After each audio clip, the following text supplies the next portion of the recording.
T-minus 1 minute.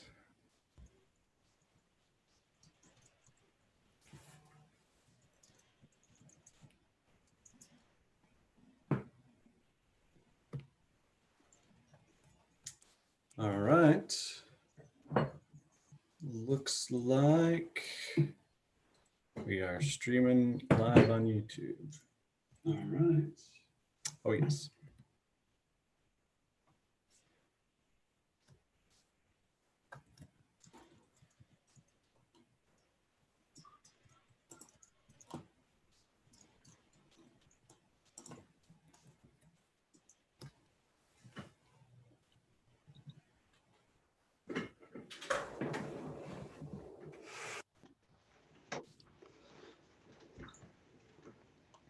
Whenever you're ready.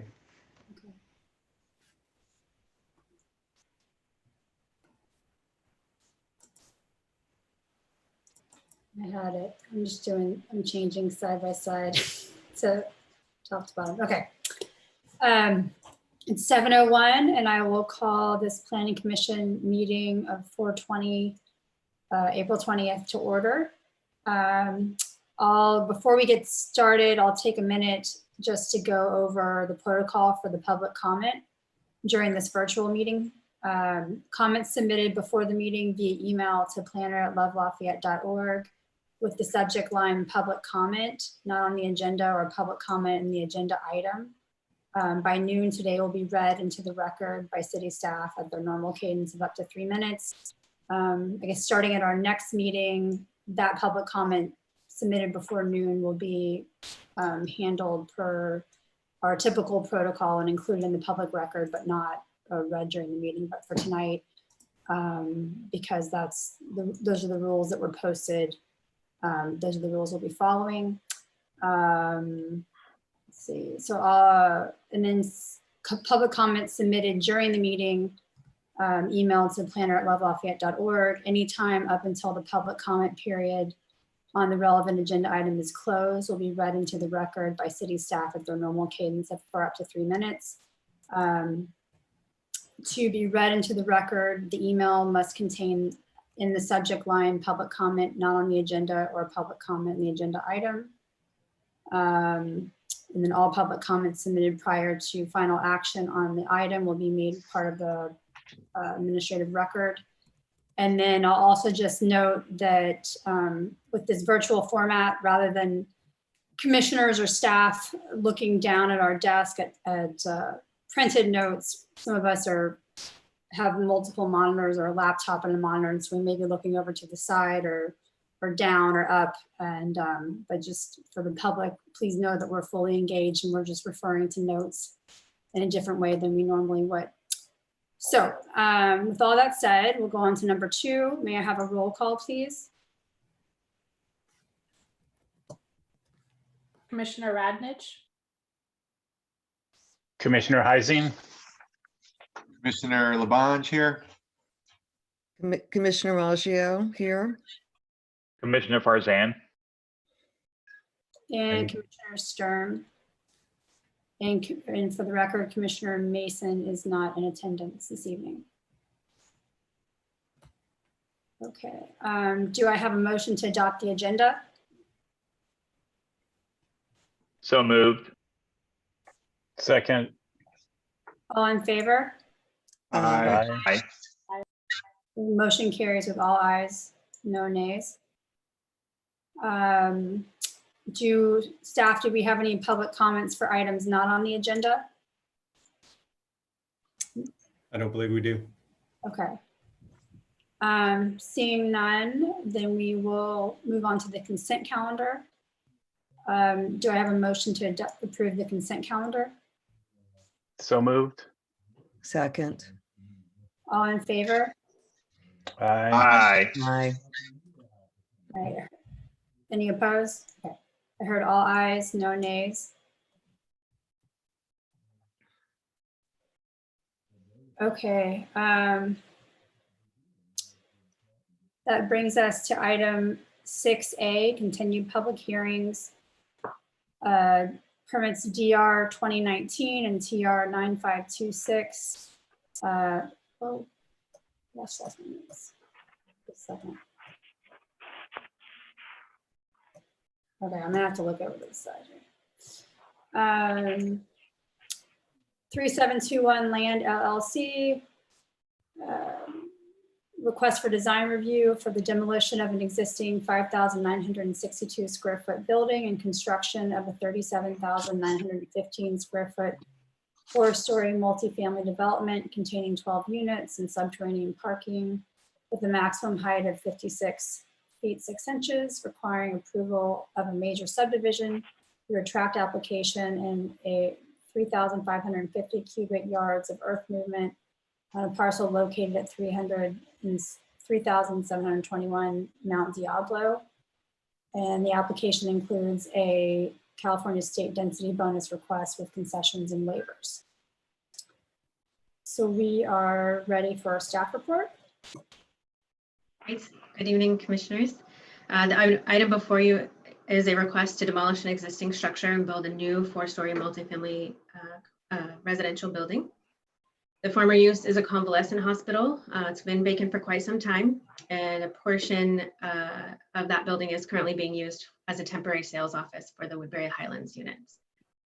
The proposed use is 12 for-sale condominiums, 2 of which are affordable at the moderate level. I'm going to just go over a little bit of the project details and context, as well as some of the density bonus background. A little bit of the review process as this project has gone through, the public comment. We'll touch on CEQA and then provide a recommendation.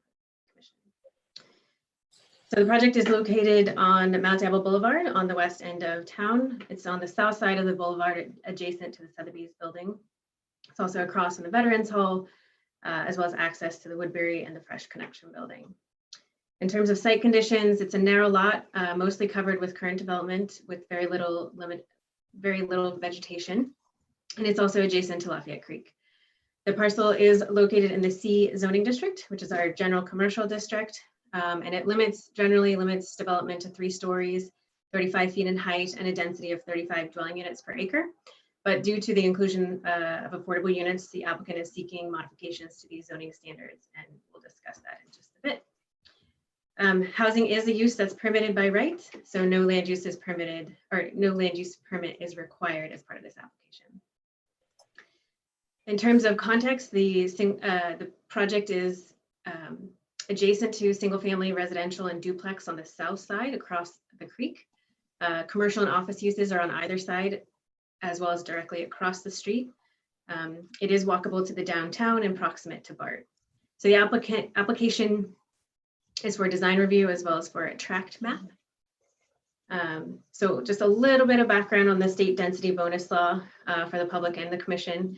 So the city of Lafayette has an inclusionary housing ordinance, and then there's separately a state density bonus, state density law. So the inclusionary housing ordinance requires a 15% affordable for all new multifamily development that is in excess of 7 units. And the state density bonus law, in response to the statewide housing shortage, encourages affordable housing development by allowing for concessions and waivers for projects that meet certain affordability requirements. So this project is approximately 18% affordable.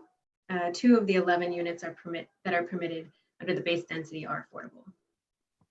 So while the underlying zoning allows for the 35 dwelling units, the applicant is requesting an additional unit. They could ask for 2 units, but currently are seeking 1. This is permitted under the state density bonus law to allow the costs of affordable units to be offset by additional market rate units.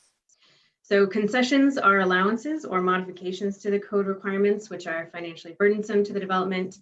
The number of concessions are limited based on the affordability provided. So the more affordability, the more concessions can be requested. In this case, the applicant is seeking 1 concession, and that's the deferral of the payment of development fees until the end of the project. Waivers, on the other hand, are deviations from the standards and are generally associated with a physical constraint, which would limit the ability to develop the affordable units. The applicant in this case is seeking setback waiver, number of stories, and also the height requirements, waivers on all of those. So the planning, so just a little bit of background. So the planning commission saw this back in November as an initial hearing, and then went to the design review commission for review of the design and the aesthetics. Then it's back at the planning commission. You'll be making a recommendation to the city council for final action. Over the course of so those are just some kind of informational pieces about the project. It's a 4-story building. Its context in relation to the adjacent buildings. And then also they're providing underground parking with a lift system. So over the course of the project, the applicant has made several adjustments, which I'm sure that they'll review in their presentation, but just to highlight a couple is that they removed 1 unit, reducing the overall square footage by approximately 1,200 square feet. And they also made adjustments to the articulation and fenestration on both the north and south elevations, including pushing the 4th floor back along the south elevation. So the Design Review Commission expressed concerns regarding consistency with the general plan, as well as the downtown specific plan and the visions for the West End. There was also concern about context, bulk and mass, privacy, and articulation. And as such, the Design Review Commission agreed to forward the application to the Planning Commission with a condition that the project return to the Design Review Commission for a design detail review after entitlements.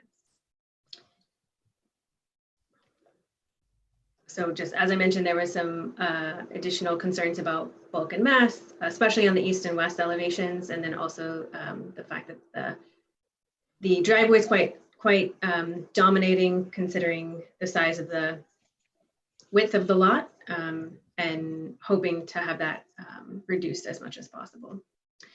So staff is recommending that the commission review the revised application, provide the applicant with any additional comments or modifications necessary before going to City Council, find the project exempt from CEQA, and then adopt the draft resolution forwarding the project to City Council.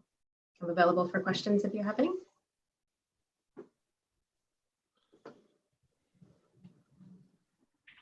I have a question for Steve.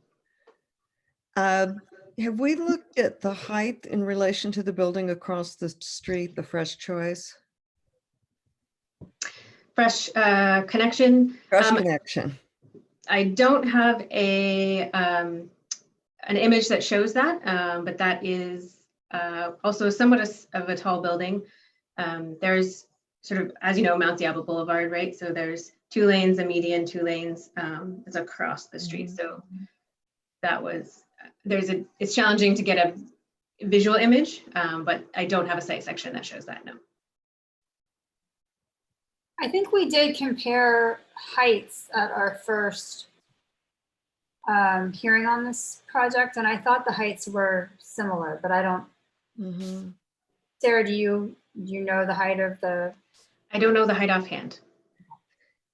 There's elevation changes too, because the Fresh Connection is uphill. So I'm thinking they're probably very similar with the difference in topography and their relative height. They might be similar. Right. I don't believe that is exceeds the 35 feet limit because it's an office building, so it wouldn't have been able to apply for these same concessions. But I agree, it's probably a similar height. Okay. It's based on the elevation. It's in the package, you guys. It's on page 171. It does a side profile. It doesn't appear to have the height of the Fresh Connection, but I'm assuming these are to scale. And you can at least see it. It basically looks like it's cutting between it starts higher and it doesn't go as high. So if they were on the same floor, it probably, based on my rough size, it looks like it would be 3 levels. It'd be equivalent to the 3rd floor. The whole floor is shorter.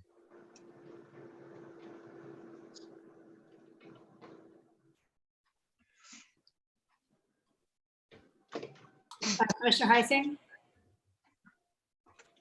Hi, yes, I just had one clarification and then a question.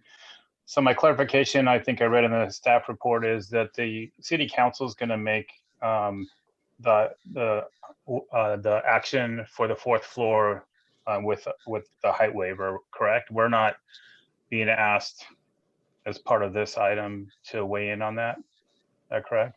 So I think you should weigh in on the entirety of the project. The council is the one that will make the final action, but Okay. they will seek your direction. Okay, understood. Thanks. And then my question is regarding the fishing game comments. I just want to understand what this means. I think I get it, but I'm quoting here: hyporheic zone and or subsurface waters. So their fishing game, it has a comment about checking that pre and post the construction. So if I read that as I think I am, they're just wanting to make sure that any excavation for the foundation for the building isn't going to mess with the aquifer or anything to do with the creek. And I see the comment from Fishing Game, but I'm wondering, is that something we're going to require? Because I don't think I saw it in the conditions. So I didn't include it in the conditions. We can include something a little bit more generic about, needing to satisfy Department of Fish and Wildlife.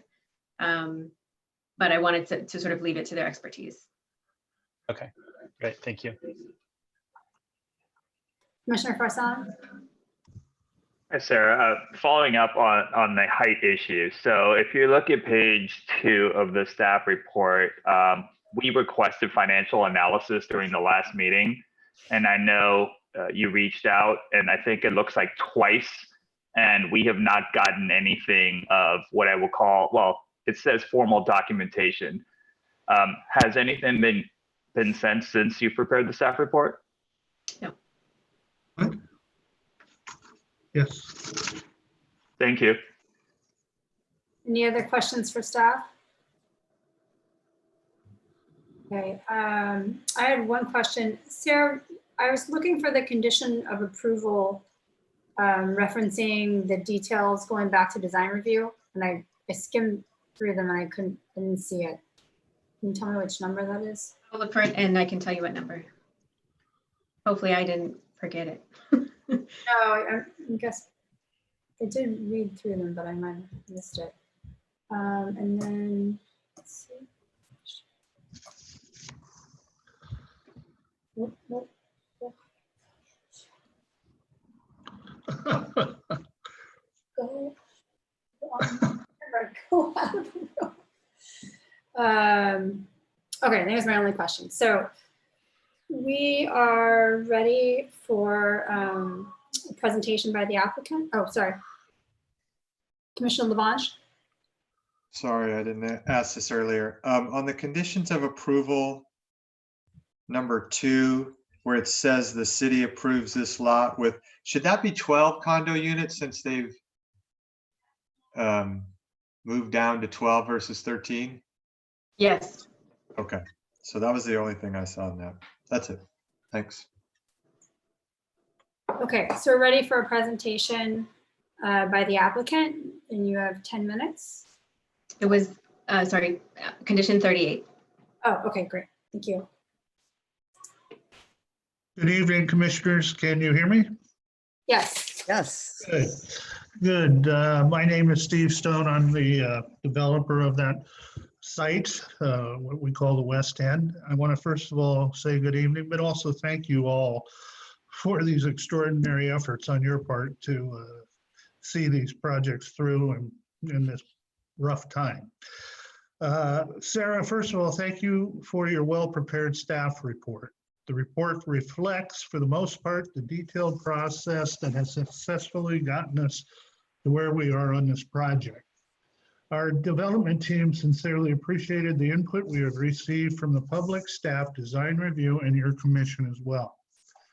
We have made every attempt to incorporate all of the comments into the plans and such into these plans, and such we have refined the design that now reflects the essence of what the city envisioned for the West End specific plan. So to be efficient with our allotted presentation time, I will refer you to the letter I sent to Ms. Allen, and it is in your package on 4/14, which sums up our responses to the collective comments and suggestions made. To paraphrase, we have done as much as possible to provide privacy, light, and sound mitigation measures for the neighbors to the south. I am aware that not all of the public will be happy with this project, most notably for its height. However, I think it's important to understand that the creek between us delineates the general plan and zoning districts and our general plan and zoning districts, which clearly allow for different land uses. The downtown general plan and zoning districts were created,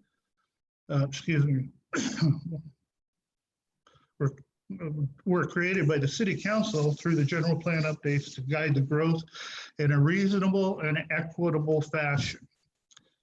Whereas our proposed, building can be 45 feet tall in our zoning district with the approval of the city council.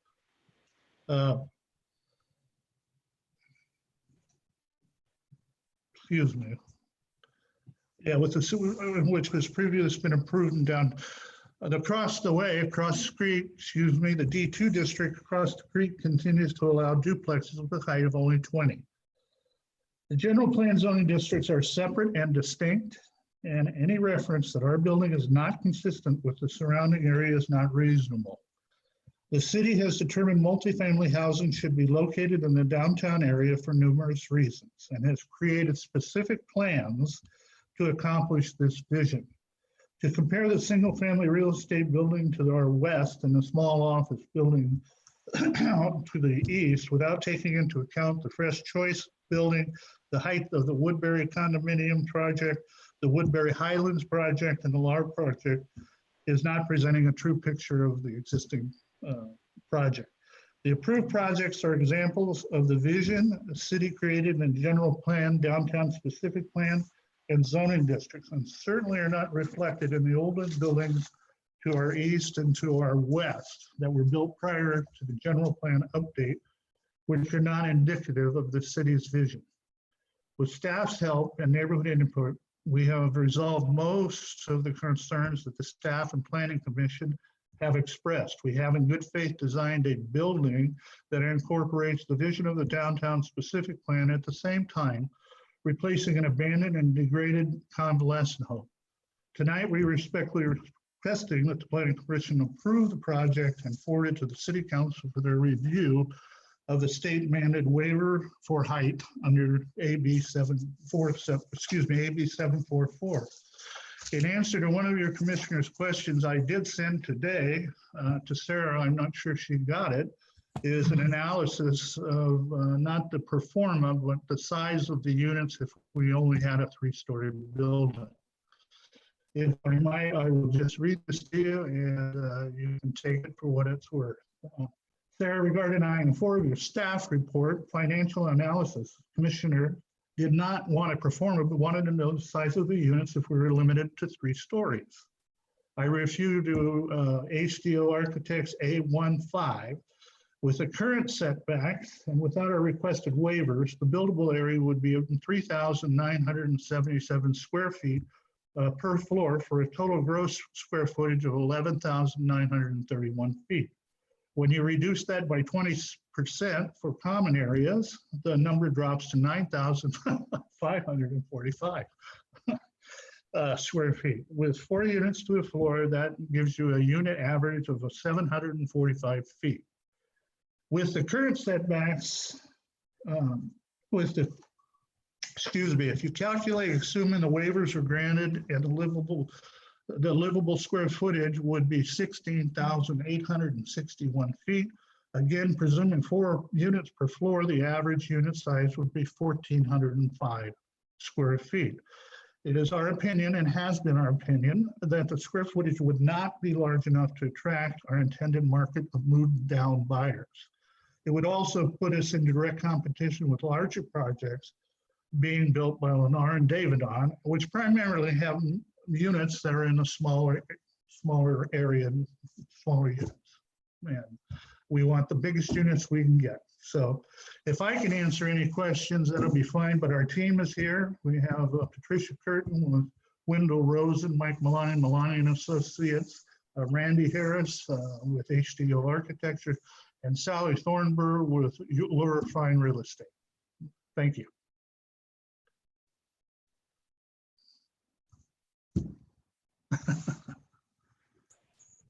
Questions for the applicant? Commissioner Lavange? Hi, thank you. I appreciate that overview. I had a little trouble following the math. I understood the 745 square feet per unit. I think that was if you were at 3 levels. I didn't get because I was actually doing the same calculation in my head. And the way I did it is I just looked at floor number 2, which has 4 units. And, 1200, 850, 1861, and 2115. So I don't know, the average there is probably 1400. I'm just guessing. So just help me. What I didn't understand the 745 versus the 1400. What's could you just explain that again? I'm sorry. I surely can. The 2 scenarios are, one, we had given you on A1.5 a calculation with all of the setbacks that are currently provided in the C zoning district. So we only have buildable area of 3,977 square feet. I took that and multiplied it by 3 stories, and you end up, after you give your common space, you end up with approximately 750. The other calculation is simply as if you would approve, the waivers were approved and we had a bigger site to build on. So, okay, thank you. So just so I'm clear, if assuming you had the setbacks as you are requesting, Yes. and you only had 3 levels, I'm just making a scenario, excuse me. And you wanted to put, let's assume 4 units per level on 3 levels. So 12, maybe minus 1 on the bottom floor because you have the carport part. What would that average? As I mentioned, that average comes 1,405 square feet. Gotcha. So that's the average. Okay. All right. Thank you. You bet. Any other questions for the applicant? Commissioner Heising? Thank you. I appreciate the calculations for the 1,405 square feet. And I also appreciate the comments that you want to be in the same market as some other projects nearby. But absent the pro forma, how do we know? I mean, you're just guessing that those units wouldn't sell. Who's to say they would sell?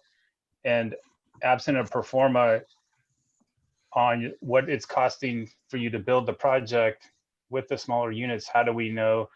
How do we know that situation? Well, actually, thank you, but the reviewing the staff report that you did when we last met, you indicated to me that you did not want a pro forma, you just wanted to know the sizes of the units, and we're not prepared to give you a financial pro forma. However, I will tell you that it's our opinion that we don't want to be building units that are small. We are trying to meet a market which we're building in, which is the move down market for people that want to sell their homes, existing homes, and move into a new big condominium and stay in Lafayette. That's clearly a different market that we think that Lennar and that Davidon are trying to gain in this town. So what I said is if we didn't get our bigger market or bigger units, then we'd have marketing issues, further our marketing issues competing with those large companies. And if Patricia, are you on the line, Patricia? I am. If I could go ahead and take a part of this for the applicant's presentation. I appreciate it. Sarah did a great job explaining the density bonus law, and I know it is somewhat complicated. And if I could go back to that and then address the questions of the pro forma and the economic analysis, I'd really appreciate it. So as Sarah explained, we're asking for one concession, and that is to delay the payment of impact fees to the certificate of occupancy. Concessions are related to more related to the cost of the building as opposed to waivers. So in order to get a concession, the applicant must show that the concession will result in an identifiable and actual cost reduction in providing the affordable housing. And clearly the delay of payment of impact fees does that. With respect to waivers, and that is the height and the setbacks, we only need to demonstrate that the waiver is needed because we would be physically precluded from building what we are proposing on the site, which is the 12 units. In order to justify a waiver, we need not show a pro forma or any financial analysis. In the old days, under density bonus laws, there was a financial analysis that was required, but the legislature removed that because of its subjectivity. We had this discussion at the original planning commission, and Mala did admit that as well. And that's at page 29 of 32 of the minutes in the staff report, where she mentioned that an economic evaluation could not be requested for a waiver or a concession. But rather what we thought was being asked of the planning of us was that comparison that Mr. Stone just explained on the unit size. So again, with respect to waivers, it's not a cost or a financial analysis that comes into play, but rather we just need to demonstrate that we would be physically precluded from putting the 12 units on this site. And with the fact that the lot size is what it is, and that we're doing underground parking, we would be physically precluded without getting the setback relaxation and the height in the increase of height, we would be precluded from building the project. Happy to answer any questions. Sorry. Thanks, Patty. So, but the question, I think, isn't a matter of fiscal analysis. How are you physically precluded from building on 3 floors versus 4 floors? That's the issue. That's what we're asking. Sure. So again, we are physically precluded from building the proposed project, which is the 12 units, right? Now, maybe you're suggesting that we could go ahead and still build the 12 units, but make them smaller. So going back to the waiver request, the only way the city could deny our waiver, the 4th floor, I'm going to just stick with the 4th floor for right now.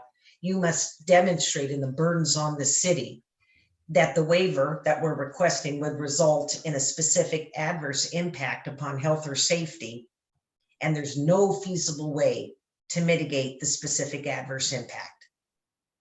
The specific adverse impact means something that's significant, quantifiable, direct, unavoidable, and would be inconsistent with one of your written policies. The city doesn't have that. That would preclude us from making the units smaller to fit into 3 floors. That was a mouthful.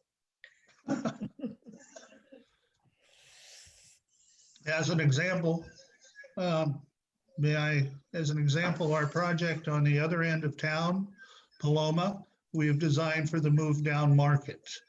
All of those units are, the average is 2,000 plus square feet. This is what we have come to believe is the market, and we need to have the square footages, a large square footage, to entice that market to move. At our last planning commission hearing, Commissioner Mason, I don't know if he's here today, but anyway, he agreed with that analysis.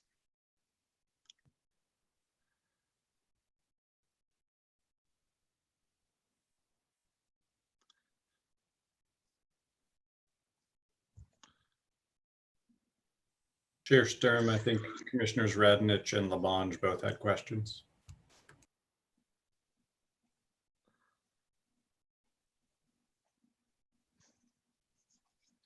Sorry, I was doing the space bar. Was it not unmuting me?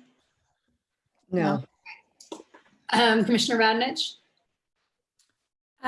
Thank you. Can the applicant just remind us what is the average square footage of the units as currently proposed? Of course. Again, I think they're average of 2,000 plus or minus square feet per unit. Thank you. Mhm. Commissioner Labange? So two things. One of them is if in the logic, and this is part of this is me getting more comfortable with the concession discussion. I really like the development, but I'm really struggling. You know, I went out there again for this meeting. I took a picture across the street.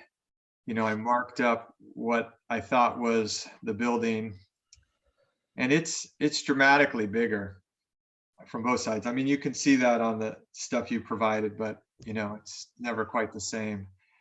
And so I envisioned over time, you know, Mount Diablo. And first of all, one of the findings specifically talks about blocking views, and I didn't notice the last time, but it clearly blocked the view. Clearly, I wish I could share my photo because when I hatched in, you know, just the box of the building, the view was, you know, in the part that was going to be the fourth floor. It may be the third and fourth. I'm not exactly sure, but it clearly took the view away. So I was standing on the curb on the far side, and I'm 6'4". And so, you know, probably the best perspective you could get from Mount Diablo, because anything closer to the building, you know, you're going to have less ability to see. So I would have trouble making that finding. Now, maybe, and I don't know if this is a question for staff, maybe I don't need to make that finding because that's a concession that I can't make that finding. And so I would love that at some point for staff to help on that, because it says preserve view of surrounding hillside and ridge as seen from Mount Diablo Boulevard. And the only hillside and ridge I see directly across is gone. It's absolutely gone. So that's no, not true. Can't make that. So I just want to put that out there. I like this, but then the second part of my question, well, my first one was more of a statement. If you came and said, we need to do 12 units, and because of the product type we're going, we need to go with the logic used earlier, and Patricia, maybe this to you, or Steve, maybe this to you. Could you also say we needed to be 65 feet because these units have to be 25 feet? They want to be lost. And I'm not trying to be ridiculous. I'm trying to understand the sensitivity to when you say this product type. Well, what if the product type required 25-foot ceilings, clear height inside, and so therefore your total height was, you know, 50% higher? Where's the sensitivity on that? And I couldn't afford to build that.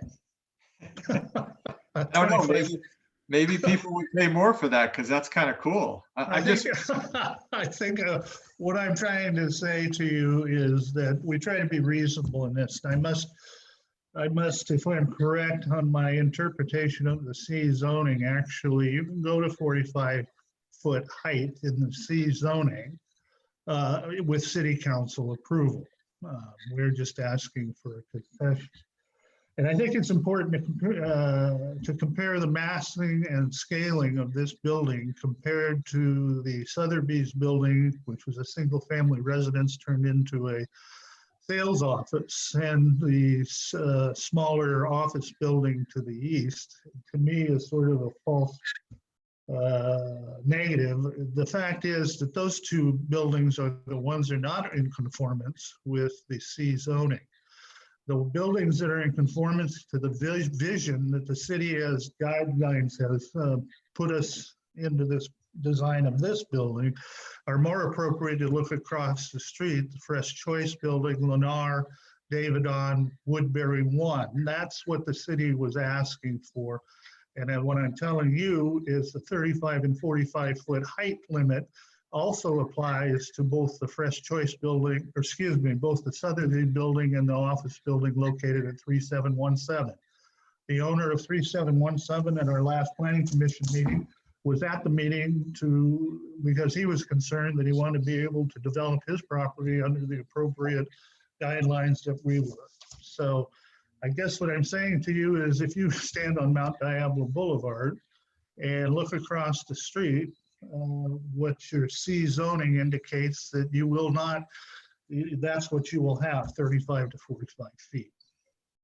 I hope that helps clear something up. Well, I guess I appreciate that. I just still don't understand. Maybe it's something staff has to answer on the finding part, because I don't think that's unless you question it. I think that's very clear that the view is gone. And so that to me is a black and white issue on a finding. It's very easy to make that call because you can't see. So if you disagree with that, please do speak up. And if you don't, I understand. And then maybe staff could kind of clear up if that doesn't matter for the concession side. Patty, I would ask for your expertise if you know on this. May I? Yeah. I'd like to respond to Commissioner LeBonc's question. That's a good question. How far or how high can you go with concessions? And what drives that answer is the project you're proposing has to fit within the density that's allowed by the city. And so if it's going to take 50 stories, now I'm being facetious, to do that density, then that could be allowed through a waiver. I've never seen one go quite that high, but again, the test is the project at the density permitted with the concessions consistent with the city's plans. Now, on your second issue with respect to the findings, and again, this is just for waivers, because it relates to the waiver, you could only deny that waiver on a health or safety finding, not on welfare. And views are related to welfare. Health and safety, an adverse impact on health or safety is something far more significant, like maybe you're building on an earthquake fault or you're building in a fire zone. But you can't deny it based on what we call welfare findings, which are aesthetic findings.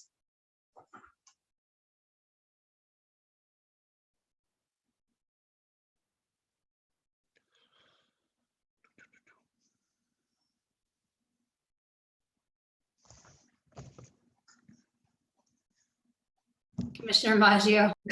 Thanks, Christina.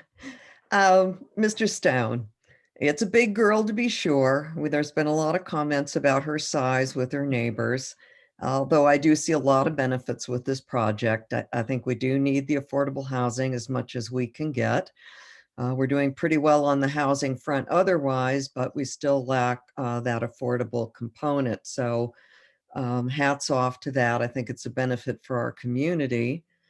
I also see some opportunities here with relationship to nature and the creek situation. I'm hoping we can really play that location up as much as possible. It would certainly benefit your future residents. And I think you could charge more if you really make a strong connection to nature. I think people are looking for that. I wonder if you could just walk me through, since I'm a little bit new to this project, how you came about some of your color and fenestration choices. Were they yours? Was it an impact from design review? I see a lot of contrast, a lot of dark windows, and it's busy. I know sometimes there's an effort to break up mass with a lot of detail, but I think what we have here is something that's real busy, and I want to kind of understand how you got to where you are. Terrific. First of all, with regard to landscaping and the such, two things. The Planning Commission and the Design Review Commission through the process have asked us to make a passive area behind the building for the residents there. which if you review the landscape plans that are in the packet, we have done so. Rick Stover over at Thomas Bach and Associates did a great job. So we have a really kind of a neat outdoor area behind the building. And we have a very neat landscape area in front of the building, I think, with the seat wall, etc. On the second page of Randy's design, we have an inspiration page that kind of shows you where we got our ideas for this building. I wanted to have in our first planning commission meeting and design review, they felt that what we had originally considered to be good was too bold. So we lightened it up with softwood shingles, and the color we felt was type of muted. The windows are very expensive, the highest grade of Anderson windows. And I think it all flows together, but I will tell you this, I'm not an architect. So what I can do is Mr. Randy Harris is, I hope, at this meeting. And if he needs to articulate how we came to what we're doing, that'll be fine. But Yeah, and clarify for me, I saw some renderings where the building looks more bronze, and then some renderings where the window treatments clearly look black. That's interesting. That may be the difference specifically through to having somebody do a rendering as opposed to the architectural plans, but they are a darker color, the windows themselves.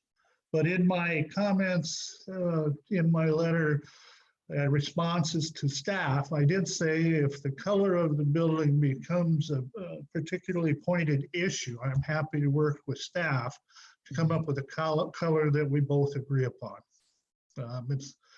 There's always other ways and other colors, but we thought that the soft green was kind of new and unique and different from the other projects in the area. Yeah, I think you had your architect on the phone to make comments. Yes, I'm on the phone. I don't have a camera. I'm sorry about that. The window color. I mean, there is a color material board that you folks saw on our first planning commission meeting, and it's also gone through design review twice.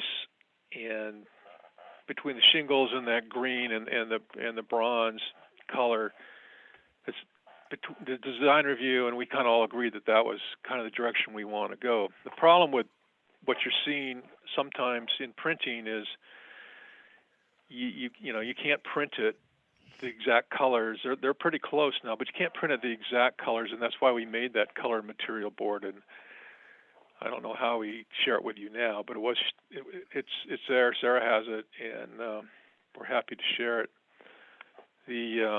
We're looking for a little. Our very first submittal to design review, they thought it looked a little too commercial, and we've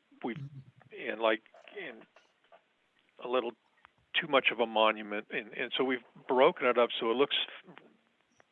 The bottom floor is kind of commercial looking, and we've broken it up so that we go into a residential feel on the top floors, but it's a very high end residential feel with the windows and the shingles and just the materials we're using, the glass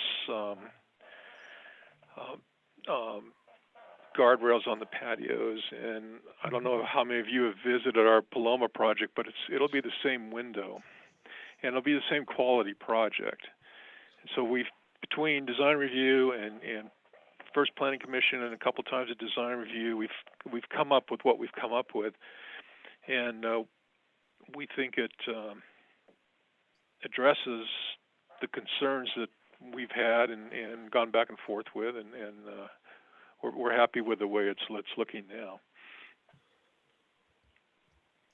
Yeah, I think the renderings probably aren't doing it justice because they're coming off very high contrast, very busy, which would really accentuate it along with its size rather than make it fit better in with the landscape. So that's my concern. Well, I will tell you this, again, we're, as mentioned, we've already reached out to staff to indicate that we can work together on that. We're not locked in 100% on that, but also with regards to that, that's the color. The windows themselves are very, very high quality, and I have no doubt about the quality, but I think if it were a little more subdued, it would have a more sophisticated look rather than Okay. a lot of high contrast. I'd like to see it look a little more sophisticated for that price point you're looking for. well, that's fair What- enough, what, but I would like, what This I'd is like to Randy see. again. Sorry, Steve. Okay. What you're not getting is the because of the shingles, you know, they're cedar shingles, and that gives it, you know, a little a more feel that's not quite so industrial. Between that and the green color of the stucco and the wood trim and all the planting we have, our first submittal to Planning Commission design review, actually, we had that front piece. It's the shingled piece in the front, the major portion. We used the same kind of stone that's on the library downtown. And while some of the folks on design review like that sort of edgy look, the general feel was that it needed to be, like you said, subdued a little bit and just not quite so many sharp edges and a little bit softer looking and all that. And I think that's very difficult to show in a rendering. Mm-hmm. But that's, I mean, by adding the shingles and getting rid of that stone, and you know, I think we've headed that direction significantly. May I jump in here, and I can, if you go to Randy's page 2, again, the inspiration, you'll see how the shingles actually really will look. Mm-hmm. Another project that I enjoyed, I liked, so we incorporated the shingles into that project. I think it's very Yes, upscale. I saw that. It didn't have the paint, it just had the shingles and the. Yes. I actually liked that better. Well, again, if the shade or if the paint color is Yeah. that important, I'm happy to work Yeah. with staff too. Well, thank you for helping me understand that. Uh-huh. Thank you. And welcome to the Planning Commission. Again. Again. Yes. Okay, do we have any other questions of the applicant? Okay, then this time we can open public comment on the item. Okay, I have 9 public comments. So I will put a timer on and read them at 3 minutes each. This is from Leonard Doran, public comment, meeting of 420 public comment. Item 6A is part of an insidious trend in Lafayette, the replacement of commercial building with residential. There's no doubt that we need housing in the state, but Lafayette seems to be doing a lot more than other towns around here. It is a trend that should be stopped, especially on Mount Diablo Boulevard. Unfortunately, you approved the development going in above the Veterans Center, and it seems to be continuing. The result of this foolish trend will be to see Lafayette converted from a thriving, well-mixed town of commercial and residential to bedroom community like Moraga and Orinda.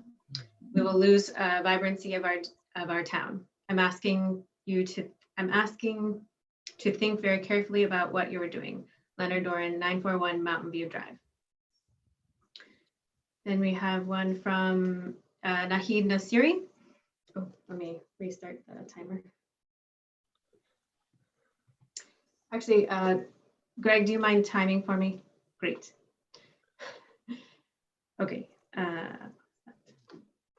So to whom it may concern, my husband and I own the property next door to this proposed project, a single-story office building located at 3725 Mount Diablo Boulevard, the office of Sotheby's International Realty. We are writing this email to strongly object to the approval of the 4-story multifamily development containing 13 units. We are very concerned about the size of the proposed West End project. It will not only visually dwarf our building from the street, but will also create shading and privacy issues for our property and our tenant. We would like the Planning Commission and staff to consider ways to mitigate these concerns. We request the following. 1, we would like the applicant to provide a shadow study that will illustrate just how much our property will be shaded by this new large development. 2, we would certainly prefer a 3-story building. However, we understand 4 stories are allowed. We are, as a compromise, we would like to request the Planning Commission to require a 10-foot setback for the upper 2 stories facing 3725 Mount Diablo Boulevard to mitigate some of the shading and light in our building. We do many raising and other events on the patio, and it will affect our use of that space, which in turn affects business operations. We are also concerned about privacy loss to our property. We would like to request the Planning Commissioner include in the conditions of approval for this project appropriate design options and landscaping that would mitigate privacy issues for our building and our tenant. When the senior care facility was on the market, the offer price was $1.59 million. We were contacted by several buyers who had accepted contracts on the property and chose not to proceed with a project because it did not make economic sense to do so. Our understanding is that the current developer purchased the property for $1.9 million. It appears that because the developer overbought, they now intend to compensate for this with larger project. If the proposed project is approved as is, it will have a very negative impact on our property and surrounding properties. Thank you for your consideration. Sincerely, Nahid Nasiri and Mark Atara. Phone number. Then I have one from Richard Hiscox, who says, I respectfully request the Planning Commission not approve the development at 3721 Mount Diablo Boulevard for the following reasons. 1, the proposed project is much too large. The number of units, height of the building, size of the structure, massive excavation and earth movement are radically different than the existing improvements on the site and the sites adjacent to it. Given the very few affordable housing units proposed, only 2 of 12, public benefit from the proposed development is negligible. Some of these points were raised by city staff and others during the November considerations of the project. Unfortunately, there has been no meaningful reduction in the size of the project. 2, the proposed project creates very serious traffic problems. The proposed project will greatly exacerbate the traffic congestion that is now occurring along Mount Diablo Boulevard in front of the site, especially during weekday afternoons. At the present time, traffic frequently stacks up along Mount Diablo Boulevard during the afternoon commute, 3 to 6 p.m., and often makes exiting from Woodbury Road in the eastbound direction of Mount Diablo Boulevard very difficult. Once the Woodbury Highland units are occupied and dozens of additional vehicles try to exit onto Mount Diablo Boulevard from Woodbury Road, this congestion will become even worse. Please consider the proposed project is located directly across the street from Woodbury Road and Mount Diablo Road Junction. The additional vehicles from the 12 units of the proposed project will be accessing from the south side of Mount Diablo Boulevard in exactly the opposite direction from the Woodbury Road traffic on the north side of Mount Diablo Boulevard. The resulting choke point for traffic will be intolerable. 3, this project threatens the Lafayette Creek habitat.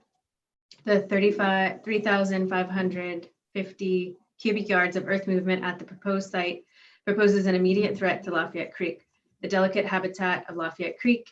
Its creek bed, creek banks, wildlife, trees, and other vegetation should not be jeopardized by such massive excavation and earth movement. 4, the project should not be approved while public input may be muted due to the current pandemic. This proposed project will dramatically affect the western entry to downtown Lafayette, not only for those living nearby, but also all of its residents. Providing Planning Commission approval during this time is unprecedented. Public turmoil caused by the COVID-19 pandemic is not appropriate. Please consider rescheduling this matter to a future date when everyone impacted will have a greater opportunity to comment on the proposed project. Thank you for your consideration. Richard Hiscox, 1008 Woodbury Road, Unit 301, Lafayette. And I have one from William Kleiser. As a citizen of Lafayette, I have a couple short comments on 2 of the agenda items. The other one is for the later one, so I'll only read the one for now. Agenda item 6A, DR 20. They just repeated the project description, so I won't read that. Comment on the agenda item for 6A. Given the information now available demonstrating the direct linkage between high-density housing and transmission of disease, I'd urge that any approval of high-density housing be deferred pending a study on the impact of such housing on the health of the community. Data from Europe, New York, and other locations show a strong, irrefutable relationship between the prevalence of multifamily housing and transmission of disease such as COVID-19. Such housing has been a major contributor to severe outbreaks such as in Italy and New York. Given the very real potential of transmission of disease from high-density housing facility to the community at large, I believe it would be irresponsible of the city to consider approving any such projects until clear strategies can be developed which would eliminate such risk via alternative design and density. And then I have some emails. Okay, so this is from Chris Swim. Please stop this overdevelopment and high density development of our scenic corridor. Additionally, as you allow this high density development without any upgrades to our traffic infrastructure, navigating this beautiful community is becoming impossible. Mount Diablo Boulevard is already a nightmare most times of the day. No zoning changes or allowances to approve this high density and inappropriate to the lot size development. Sincerely, Chris Swim, owner of 3700 and 3704 Sundale Road in Lafayette. And I have one from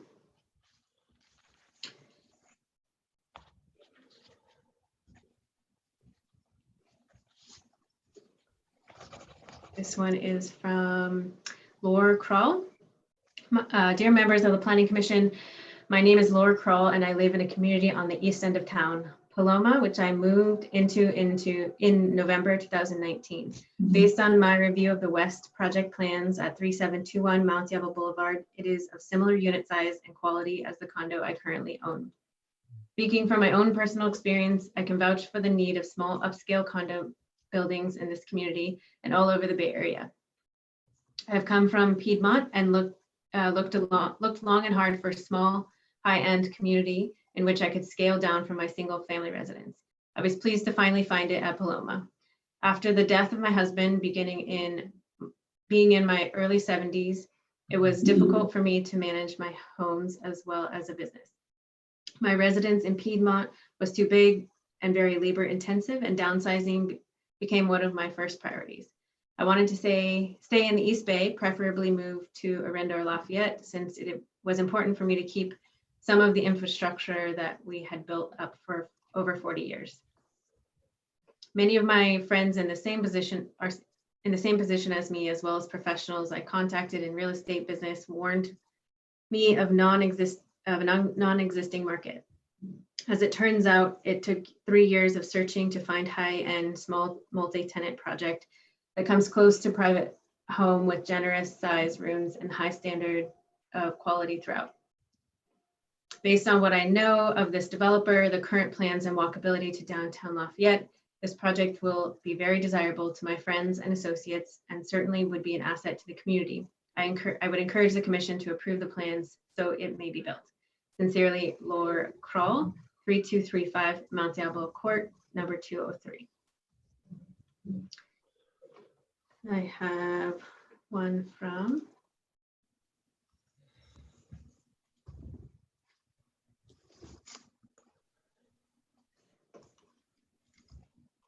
Eric Reiner.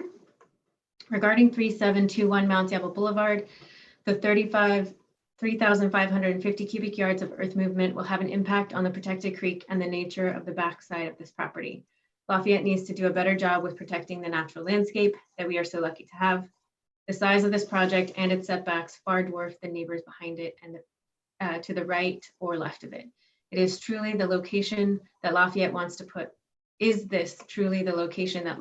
to put the tallest building on the south side on the southwest side of Mount Diablo Boulevard. Hundreds of people use this sidewalk in front of this proposed project every day.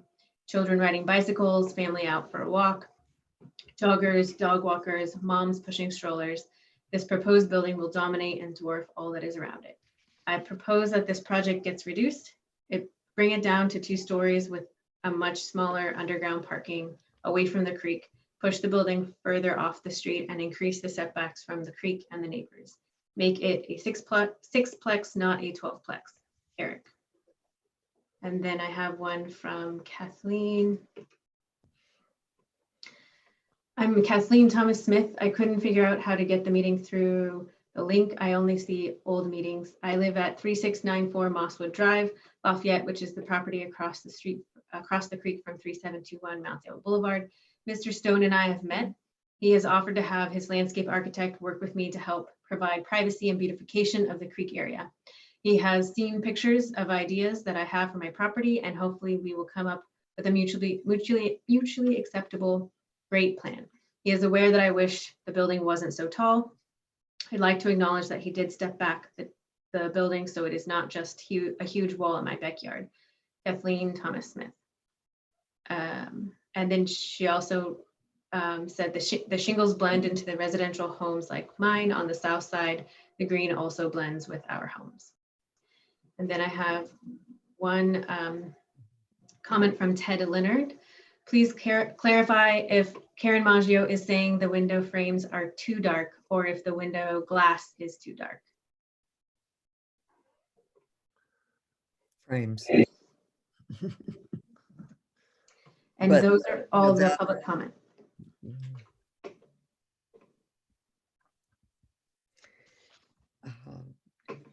Should I address that, Sarah? Sure. So in some of the renderings I saw, the fenestration looked very black, the frames. Obviously, the glass is going to look black in a drawing. So I have no problem with the glass. If anything, they reflect light. But if they're bronze as opposed to the black, then that's a different story. Just in the renderings, they looked very black, and it's not as desirable. Thank you, Commissioner Maggio. Okay, if there are no other public comments, let me bring it back to the applicant for their rebuttal. Okay. I tried to note some of the comments were made. I will start first with the grading comment and the creek issue A. We had Judy Bendix, the Mosaic Associates, Environmental Associates, review the creek and everything in it, what we needed to do. And she came up with a positive response, and we are also CEQA exempt. I will tell you that we are not building in the creek setback at all. Our building does not encroach the creek setback line. With regards to Nahid, owner of Sotheby's, I think she thinks I paid too much. That's her opinion. Maybe I did. However, bear in mind that we solved the problem by putting in a very expensive underground parking system for the cars. It's very upscale, and we're very happy, and we think that's the difference between a successful project and a parking that wouldn't be enough for that building. Let's see. Oh, I always enjoy the gentleman who lived on Woodbury Road. Apparently is living in the project that was built a few years ago, but doesn't want to see my project go forth. We are not changing the zoning. We're working with the zoning that was on the site. We're not asking for variances. So we are building the product that the city envisioned. I think people should be probably more happy to get rid of the rat-infested abandoned convalescent hospital for that, for a very new upscale building. Our property zoning and the state law gives us the right to build this number of units with an affordable component. We're also giving up very costly 2 BMR units for the community. I'm open for other questions. Those were just the cliff notes as I wrote them down.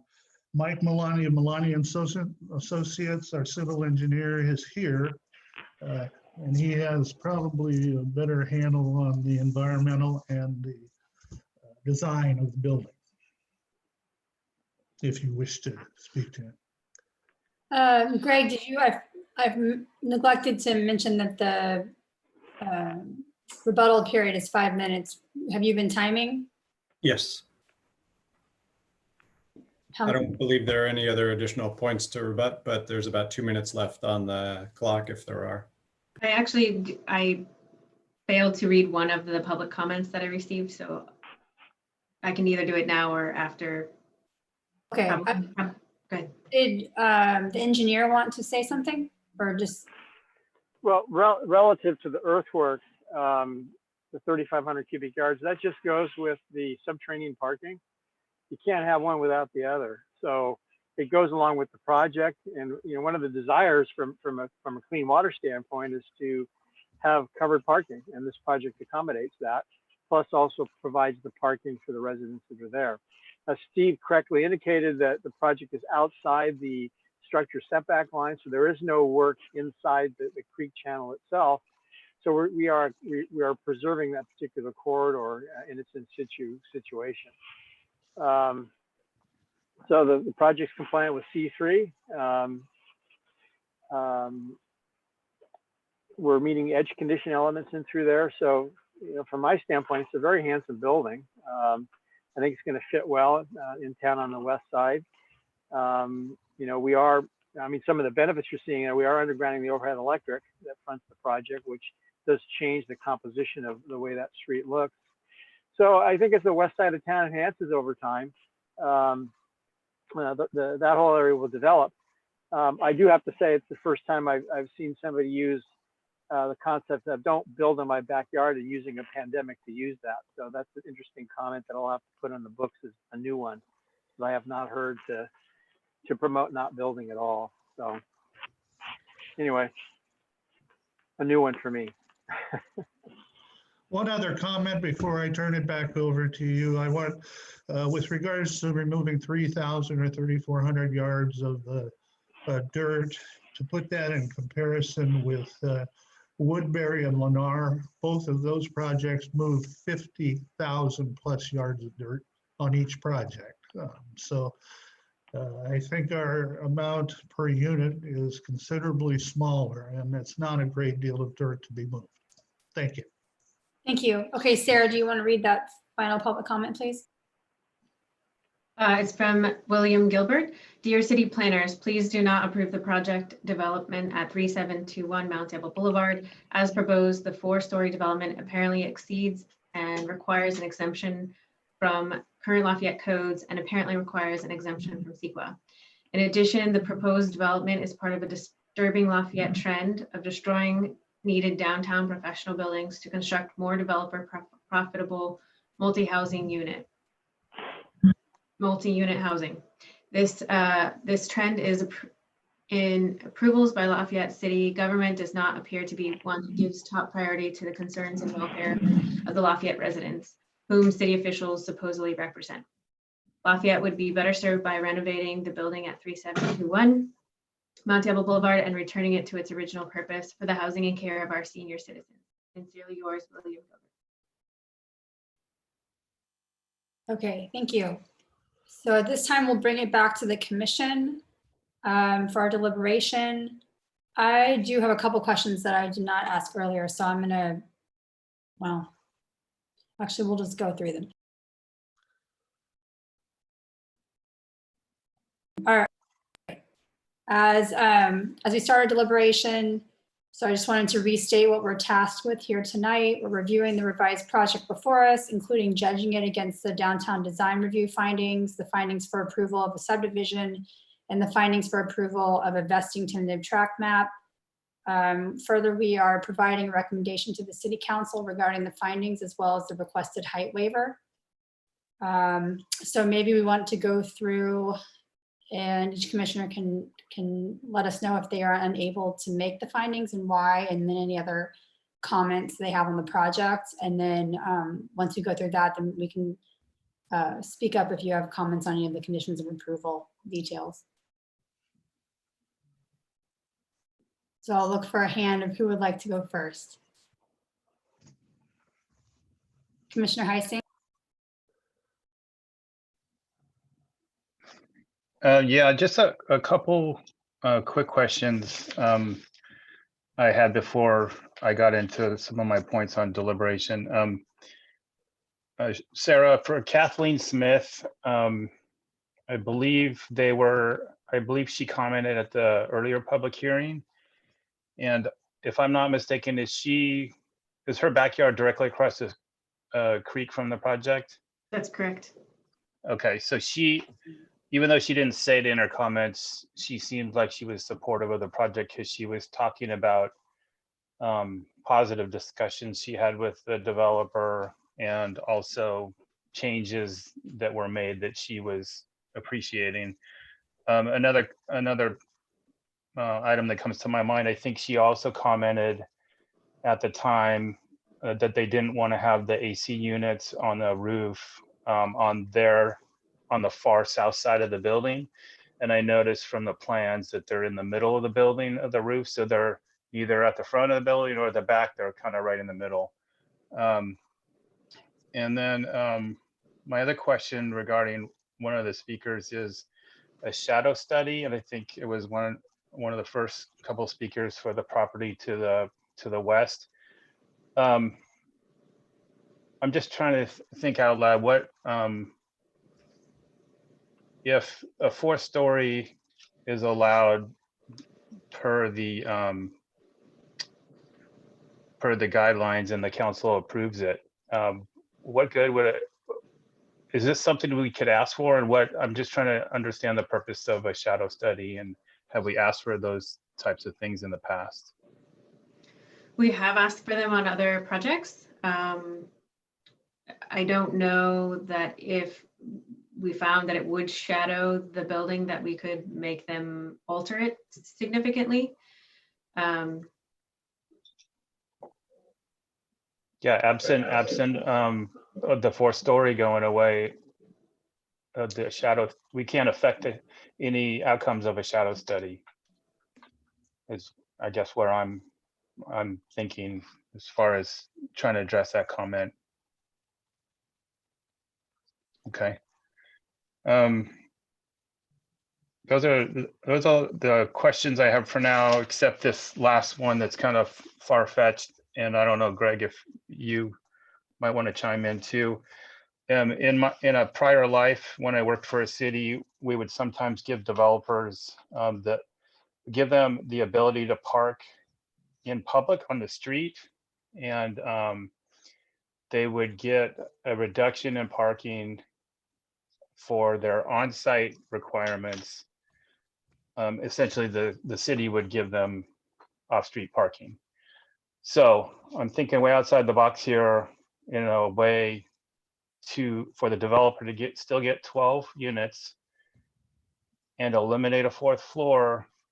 Is it in the realm of possibility that the parking requirement could be waived and the residents could park on the street, and the 1st floor of units could be where the parking is, therefore still having 4 levels of apartments or condos with only above ground being 3 stories?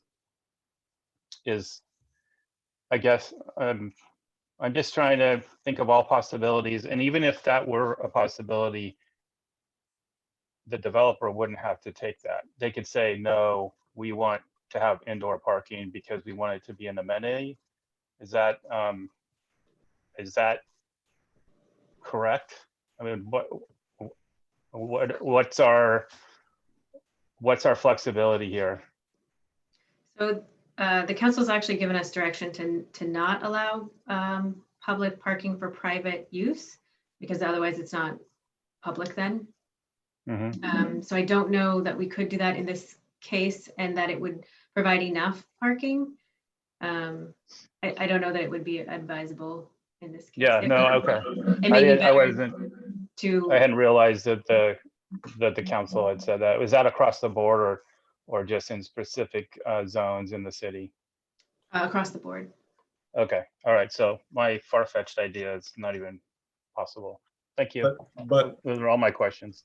Commissioner Heising, following on your hypothetical scenario, setting aside gifting of public space to park the private development, if the parking requirement were to magically go away, I still think the rest of your question follows, that the developer would need to essentially be accepting of that and want to build that. So the city, through state law, is highly constrained. If there are 2 affordable units, then one could say effectively there are no standards that could not be waived out of, be they setbacks, parking, height, etc. So we are very limited when a project invokes density bonus. So it has to be the project that they want to build. And if our zoning standards would preclude the physical development of that, then they are afforded any number of waivers. Okay, thank you for that. And yeah, I understand our limitations here.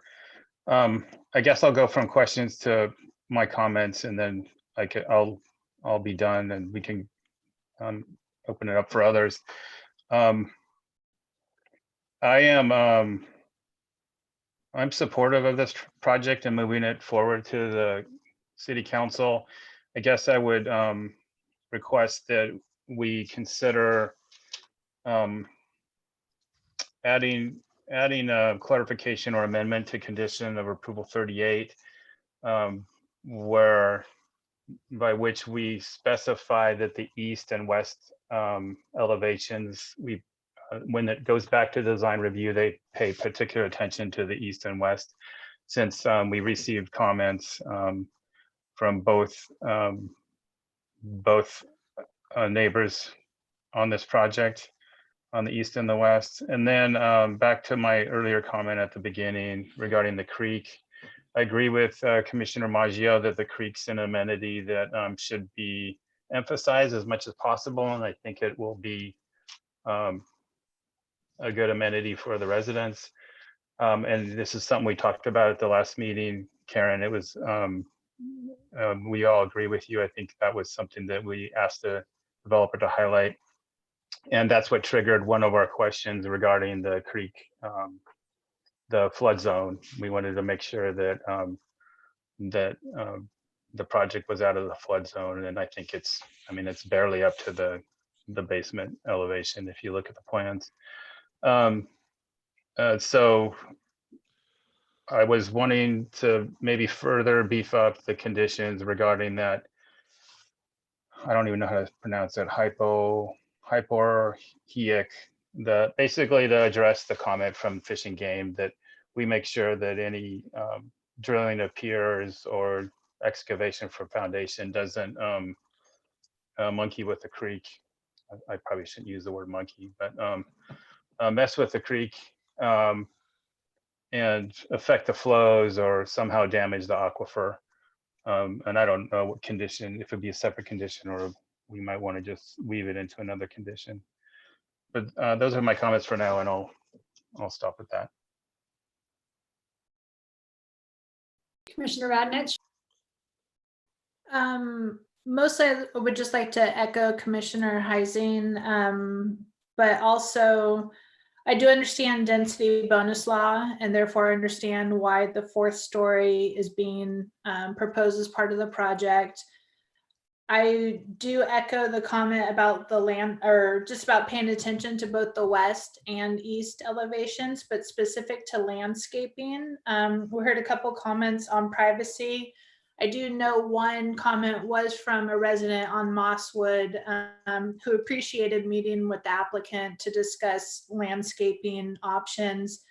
But I also know that the setbacks are going to be very small. And on the east elevation, it does show a few trees.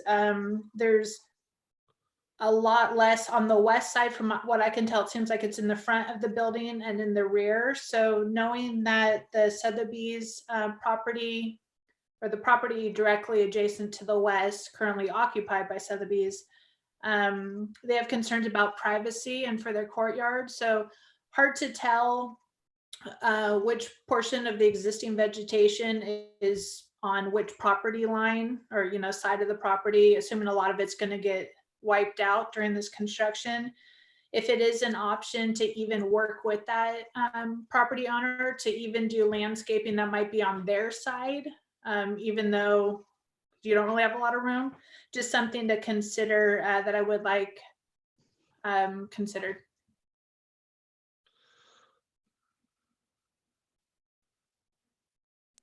Okay, thank you.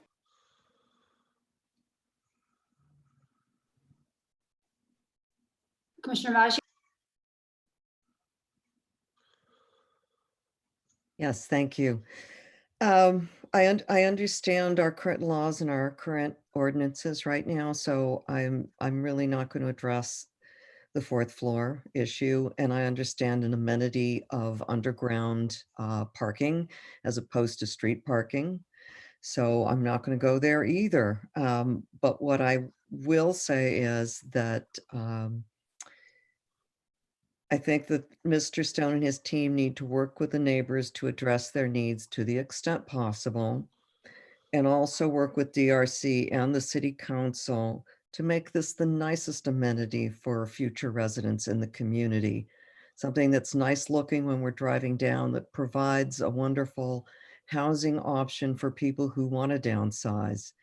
I've been involved with a number of housing projects here in Lafayette, high-end condo projects, and I've actually talked to some of the residents that have moved in, and they absolutely love living here in Lafayette, and it provides one alternative to people who have big homes and yards and no longer feel they want to spend their time on those kinds of projects. So I think it's an amenity we need. We certainly need more affordable housing. This will bring us a couple units closer to where we want to be. But again, just make this the nicest amenity you can for future residents in our community. And please work with the neighbors, as I see you are trying to do right now. Thank you.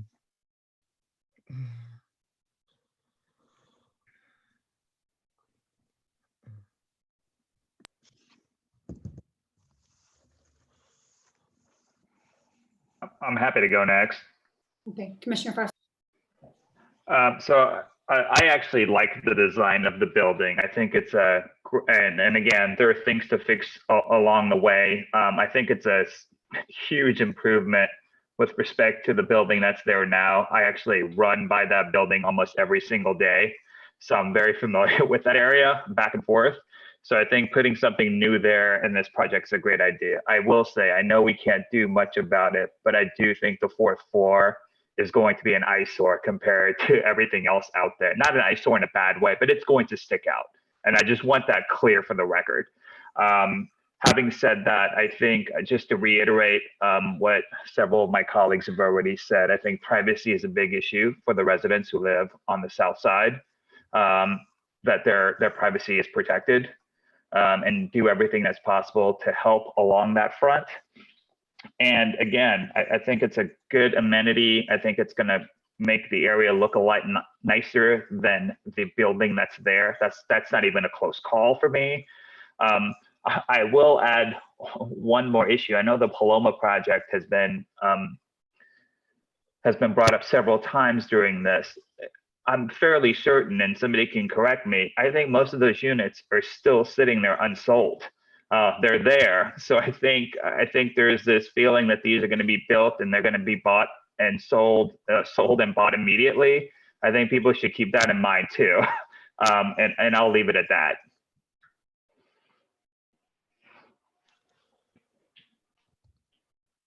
Commissioner Labange? Thank you. I do like the project. I'm relatively pro-development. We do need housing. I am concerned about the height. And for the record, there are a few units there that I would not be downsizing if I moved into. So I appreciate that it's a downsizing, but some of those units are, I'd like to live in the houses the people are downsizing from, if that's a downsize. But that's not really for me to say, you know, I believe in letting the market do that. But on the height, I'm still struggling with that. And I am struggling with, you know, both the state and city way that we allow these concessions. And that's something I need to get better learned on, because I feel if there's no discretion, to a little bit of Greg, what you said earlier, and I don't want to put words in your mouth, but if there's truly no discretion on some of these things, I don't know why we debate them then, because if there's no discretion, we don't need to.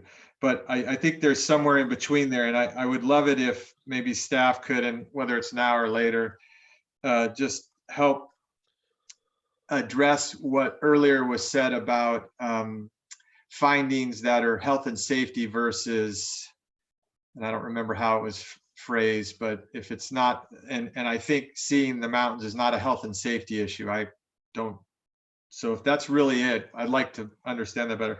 The only other thing for staff is in reviewing the last agenda from when we had this project earlier, sorry, I'm trying to see my notes on it. We had, I think right now this is 18%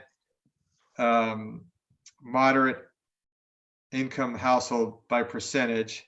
I'm just trying to get the numbers straight, because according to the city's density bonus, you need 20%. So is this just a case where state is providing more and they're a higher regulatory body, so we have to acquiesce to them?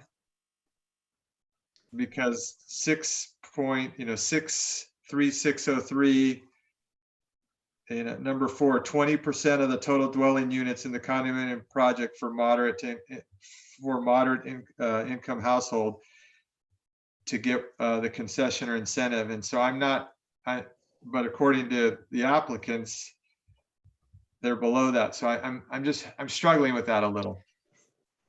State law does trump local law, just as a. So is this just a case? Okay, so they're meeting the state, and the city's a little higher, and but they're meeting the state. Correct. Okay, and then I guess the last thing I would put for comments, this is not necessarily to the developer, but I wish there was a way if you know, it's clear the longer I've been on this planning commission on the RENA numbers that we are not getting the units we want, which are the lower end of the scale. And as a developer, I clearly understand why you don't get as much money. I don't fault you for that. But if we want to incentivize those units, we need to build the structure to, the incentives are not getting us what we want. That's clear in our numbers. So that's for another discussion. But I like the development. I'm not an architect, so I'm not going to comment. I'm glad we have architects on this. And I know you're going to design review, so you'll get your fill there. And I just hope, to what Commissioner Maggio was saying, that when this is done, I really hope this is something that, because it will be not an eyesore, it will be the tallest thing in the area relative to not being up against the hillside. And until Sotheby's or the building next to it develop in years in the future, which they will in the future, we're going to either look for a long time and say, whoops, we missed that one, or wow, that was the start of a trend that works well. So I hope it's the latter. I'm good. All right, thank you. I'll start with a question for the applicant that I meant to ask earlier.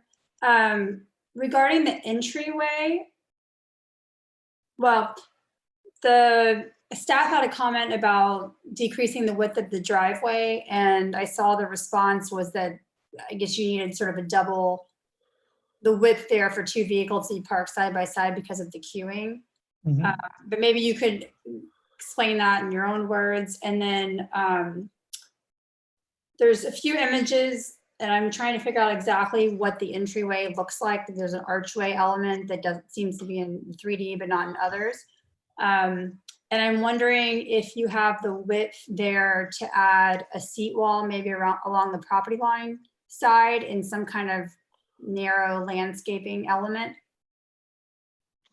The answer to you is you answered the question with regards to queuing. We wanted to make sure that we had the ability to drive in while another car is coming out. Our landscape architect took a very good look at that issue, and all of those are decorative pavers. We're making it quite inviting, and the lobby is adjacent to there. With a lot of glass in the lobby, and there's vegetation plantings up against the wall and in front of the building. It doesn't show so well, but we're putting our trees will be on the west side of the building, and there is a seat wall on the west side of the building there in front. I'm happy to look at. We were concerned about putting a seat well on the property line, given the fact that it may well be more intrusive for ADA. But I would love to have Randy, the architect, step in on this and tell me, help me clarify for you the issues. Randy? Hi, this is Randy.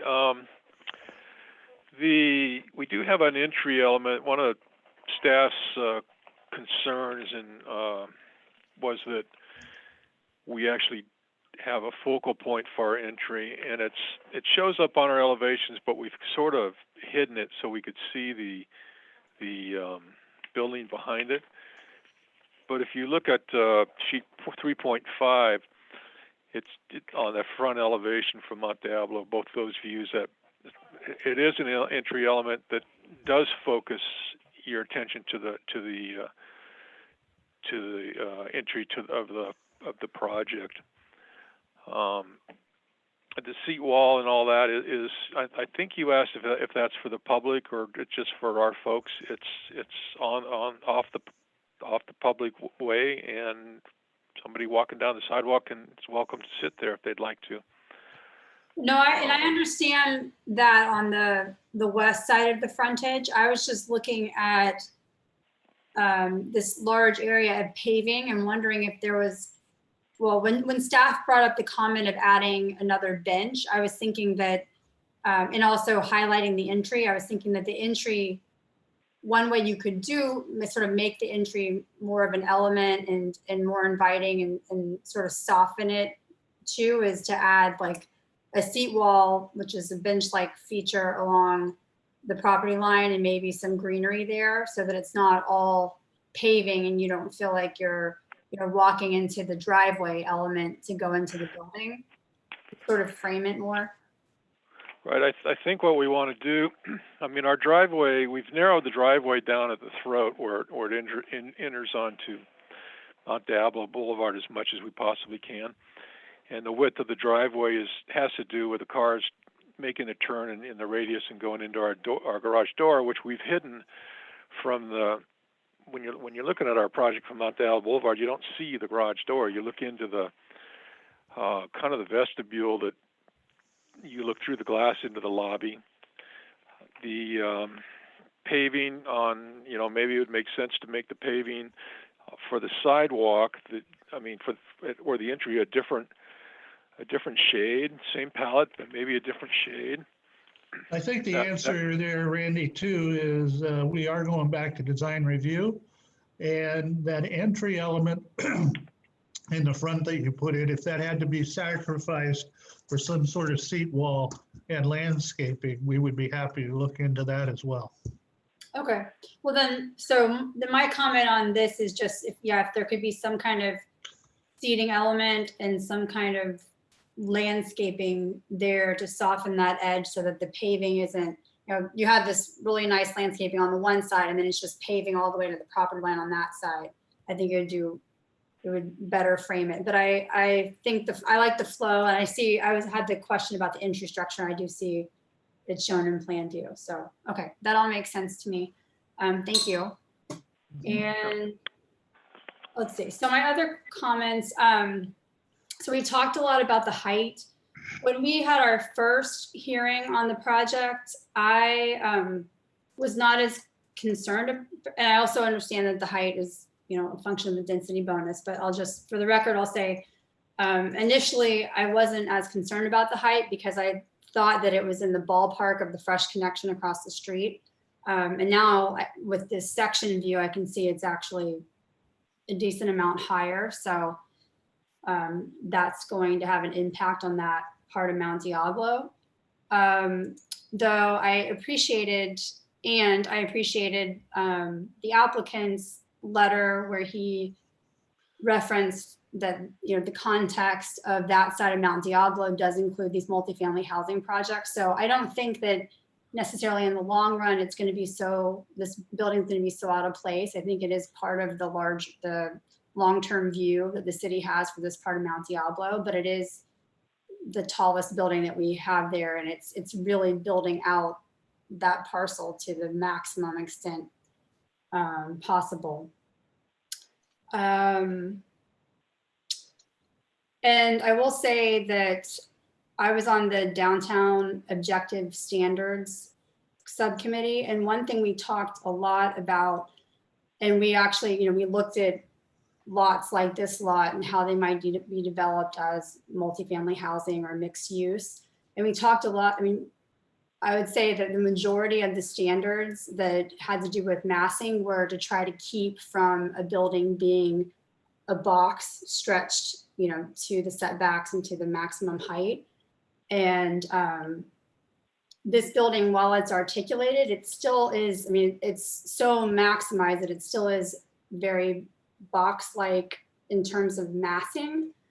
And I'm just going to go over some sort of design comments because I got the sense that, because I want to put it on the record, and I got the sense that the Design Review Commission was happy. The project has definitely evolved for the better. Like we've, all of us commented on that there have been changes that have improved the project. The Design Review Commission said the same.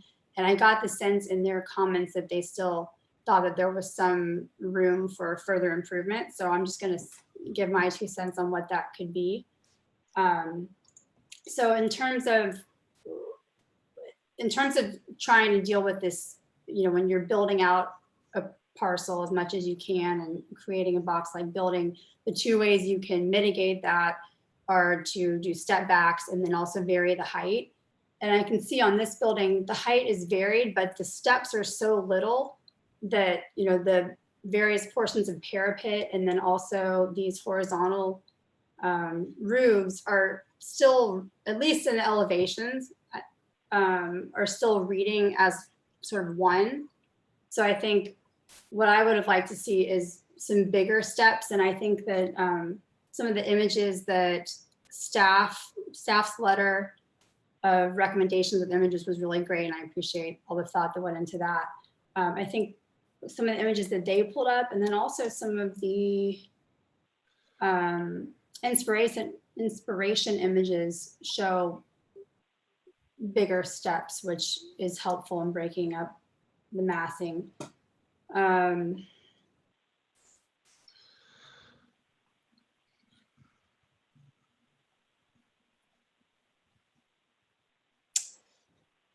So I can generally make the findings with these other design comments that I'm giving you. We talked about the entry. We talked about the materials used. I understand that the shingles are meant to soften the building. I question whether they're appropriate here. We see them on single family homes, and the inspirational images that were included in the plans show a 2-story building. So just my personal opinion, I wonder if on a building of this scale, if they're going to do what you want them to do, or if they'll look for lack of a better word, like sort of furry panels. I'm wondering if maybe you'd want to look at something else like horizontal siding, another material that would add some texture and break up the massing, or add articulation. And then I don't remember if the DRC commented on this, but I was confused. I know they did talk about glazing, and I was actually, I think I was at the last, either the last hearing or the one before that. I was confused why there are different styles of glazing. And it seems like they would have wanted it to be consistent, like, and actually maybe the applicant wants to respond to that. So I see on the front, there's divided glazing, and then around the sides, there's, looks like, I don't know if they're single hung or double hung windows. Randy, I'm going to let you handle that one. Well, on the front elevation, again, we wanted to make it look a little bit more special, and so we've broken the panes up a little bit. I mean, there's some mullions in there, but I mean, it's broken up a little bit.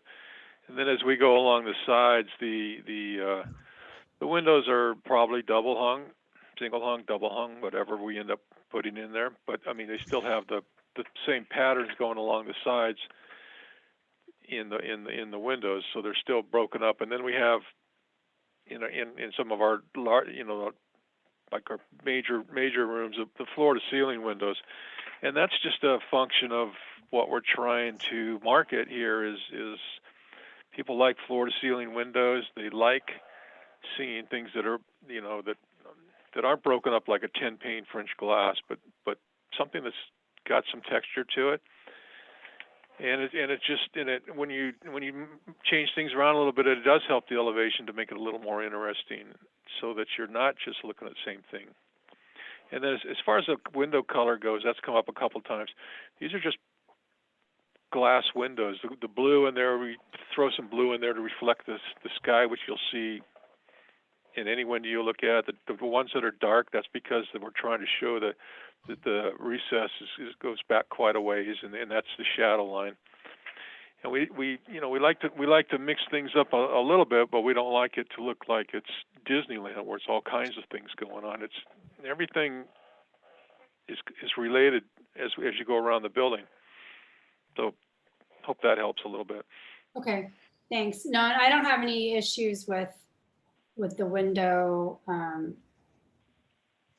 frame color. I think that's really nice. Well, I don't remember what the Design Review Commission specific comments were on this division of the glazing on the front, but I think in general, we're usually looking for consistency around the building. And I totally agree with you that as a personal preference too, I also like windows that don't have mullions in. But my feeling is that you sort of need to pick. Let's see.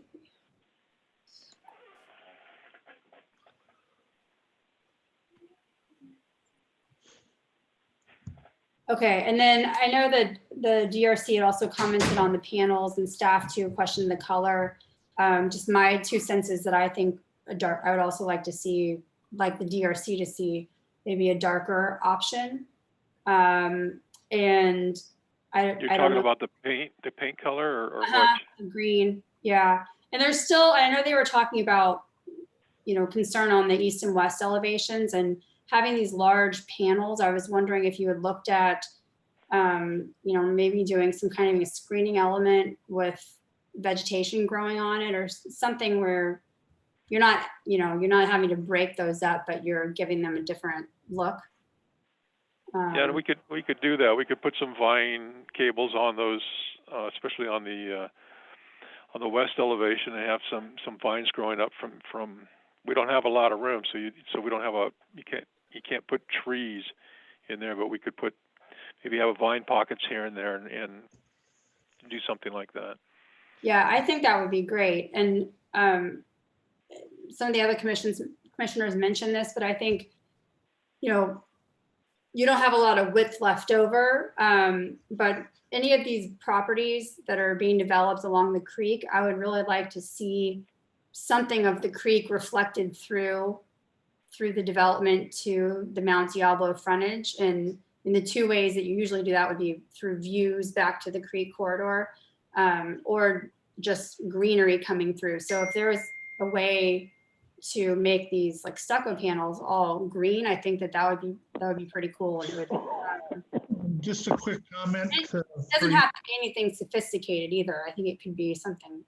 A couple of comments to close, if you don't mind, and that is, I want you all to know that I did reach out to the owner of Sotheby's. We had Sally, my partner, and my real estate guru we met with the owner of Sotheby's, and we made the very suggestion that you were making, and we said we'd be happy to work with her on providing some landscaping screening on her property at our expense. So I think we're all thinking on the same idea, to get as good a project as we can possibly get. I will tell you too that we've changed the lobby of the projects. We're not on the property line anymore, and we turned our gating into the property into open fencing, because we have a really nice landscape C3 element going on the property line to the east. So we wanted that to be visual.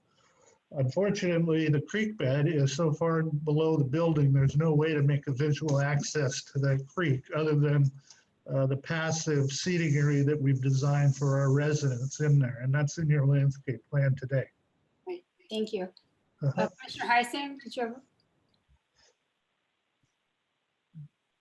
Yeah, I was just gonna propose that, I mean, I like all these comments, and I think it's all helping to make for a better project, which I believe we all want to see. I was just gonna propose that the DRC take all of these comments. We are referring it back to them. And I was just going to let the chair know that I was ready to make a motion to move this item forward if there were no further comments. No, and I'm making these comments so that they can be forwarded to the DRC. My last comment was about the rear elevation and supporting staff's recommendation of adding some screening or some kind of element back there to also create more texture. But that's all I had. So if you're ready to make a motion, and are there any other commissioner comments? Okay, and and were there any comments on any of the conditions of approval? And can I just clarify what I think I heard?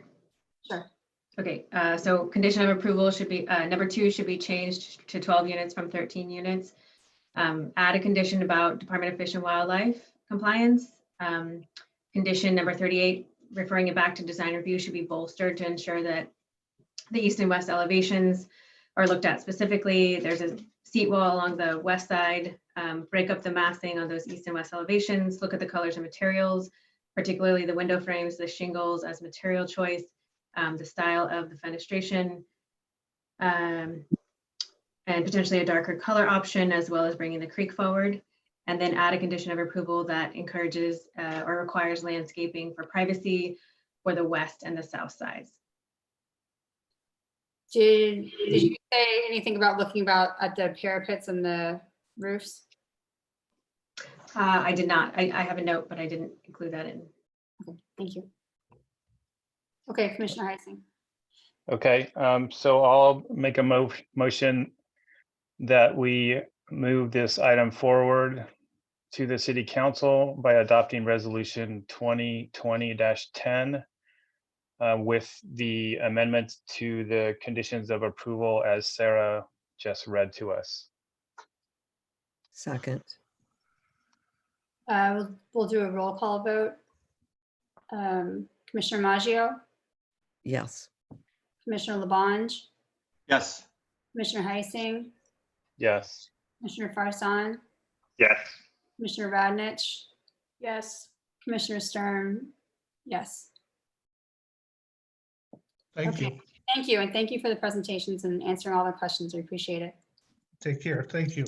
Sure. Thank you, everyone. Thank you. Okay, so that closes item 6A. Continue on to item 7A, new public hearings, appeal by Bob McLean of the zoning administrator's approval of DR 2419 and GR 0219. M&R Rayo Inc. R20 zoning request for a design review permit for the demolition of an existing 2,551 two-story single-family residence and construction of a new 4,306 square foot two-story single-family residence with a new maximum ridge height of 26 feet, 2 inches, requiring 90 cubic yards of grading at 3344 Betty Lane. We're ready for a staff report.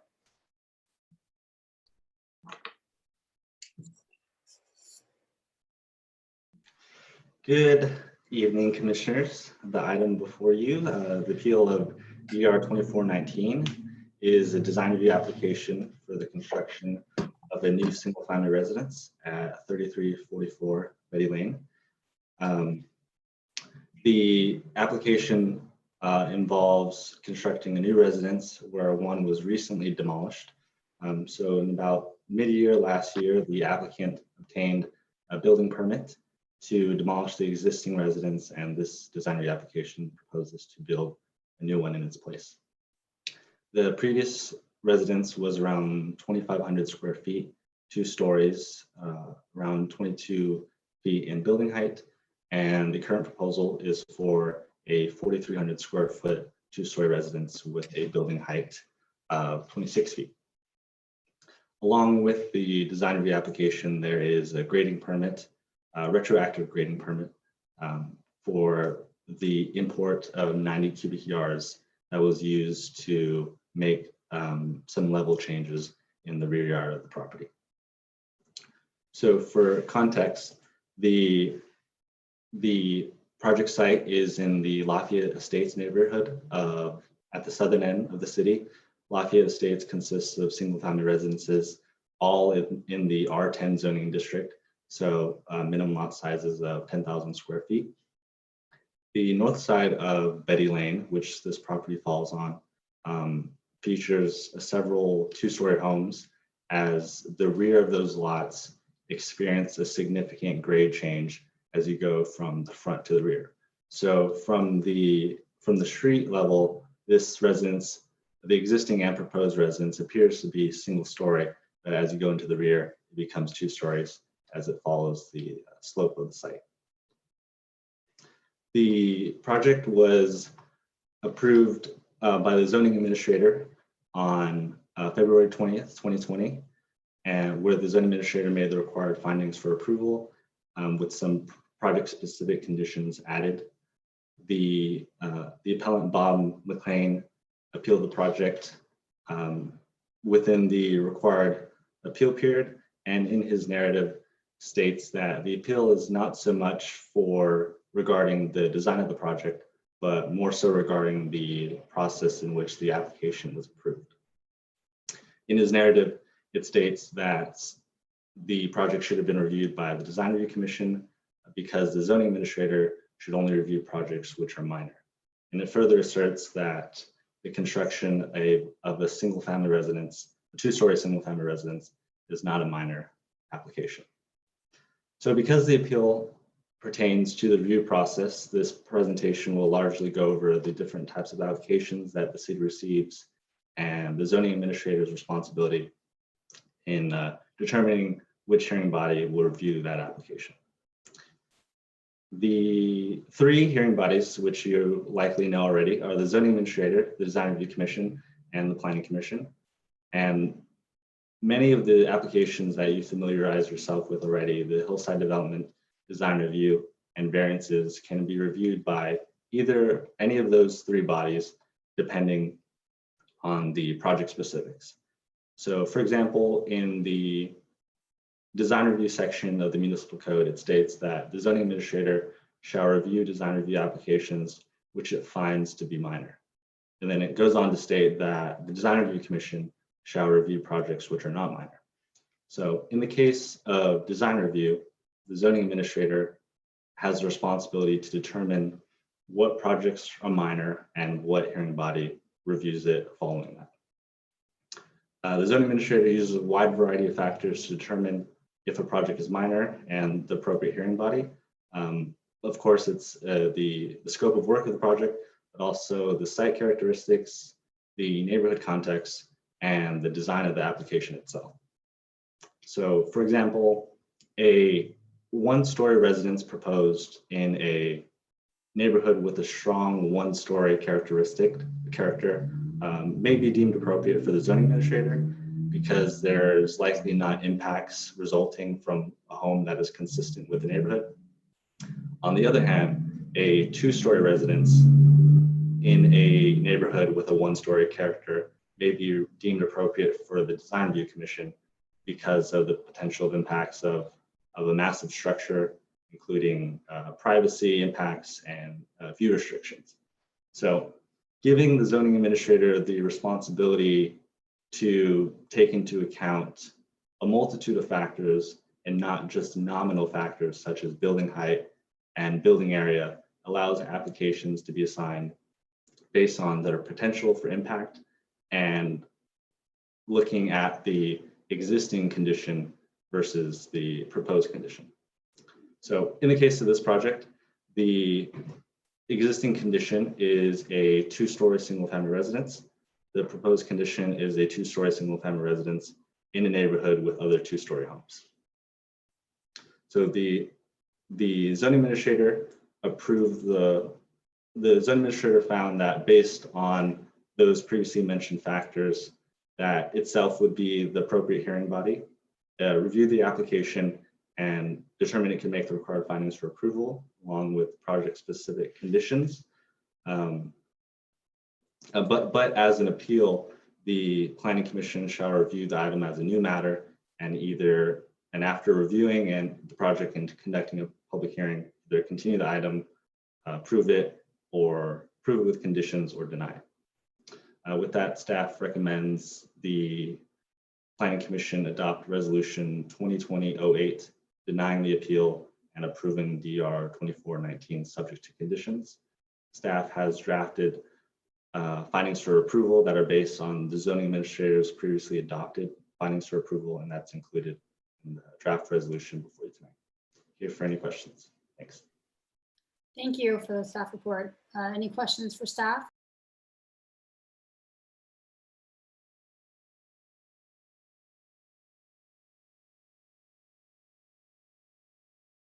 You're on mute. Are you done with the slides?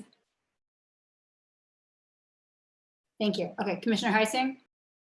Yeah, thank you, Chair. Just a quick question. Thanks, Jonathan, for that presentation.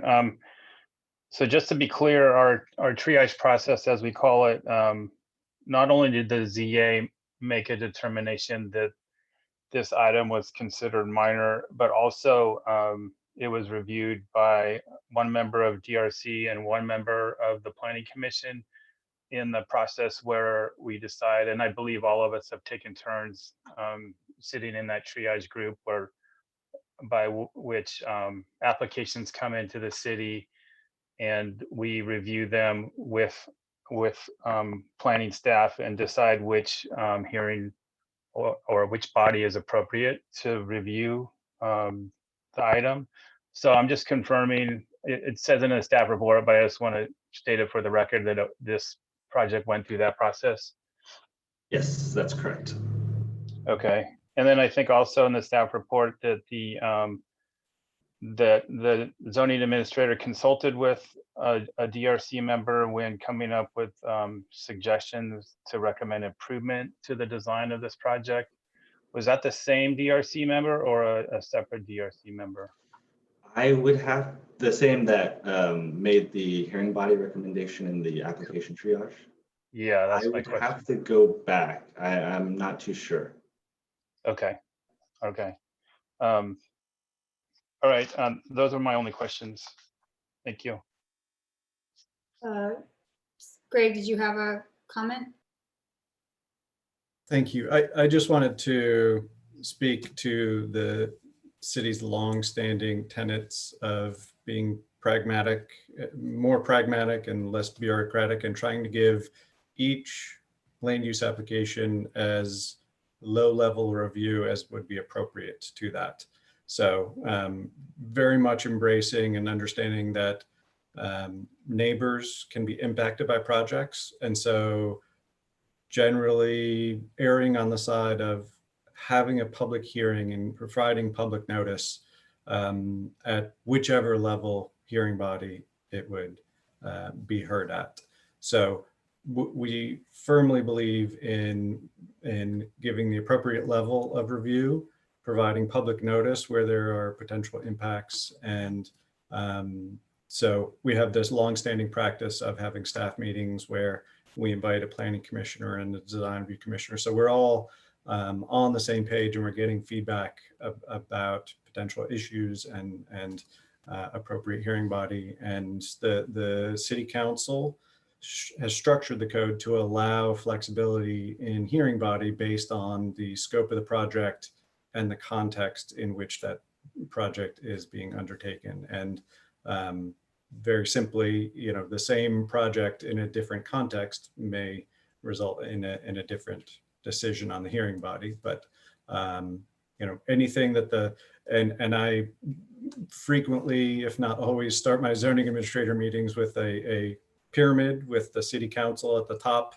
and then the planning commission, design review commission, zoning administrator, and staff. And really that is emblematic, representative of bottom loading and having staff and the zoning administrator do the largest volume of work, ideally, albeit the least impactful and controversial, and then the design review commission focusing on a smaller set of applications, but certainly having more potential import, like the project you just discussed prior to this item. That will certainly be going to the design review commission.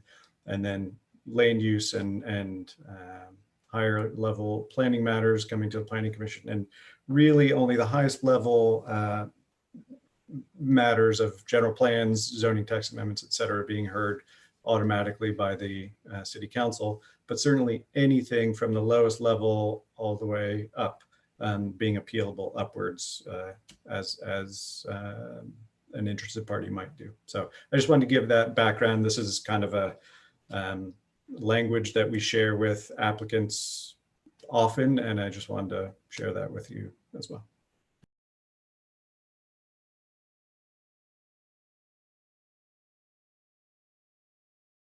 Thank you. I thought I saw another commissioner's hand up with a question. No? Okay. We will go to the applicant, who has 10 minutes to make a presentation.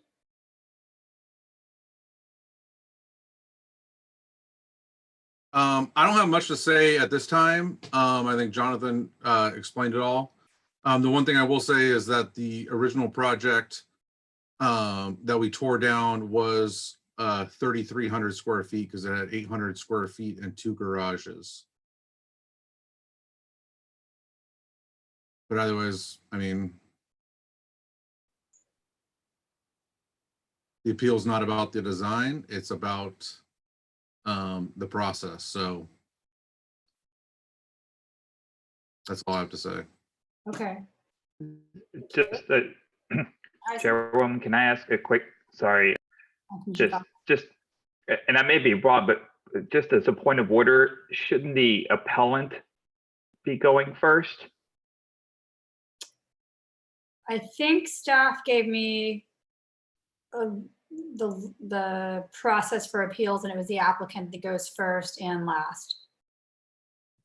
And we're happy to, this is the applicant, appellant, public comment, appellant, applicant, rebuttal is the procedure we have gone with previously as directed by the city attorney. I'm happy to revisit it for a few. No, yeah, no worries at all. It's just in my legal thinking, the appellant usually gets to present first, but that's perfectly fine. No issue.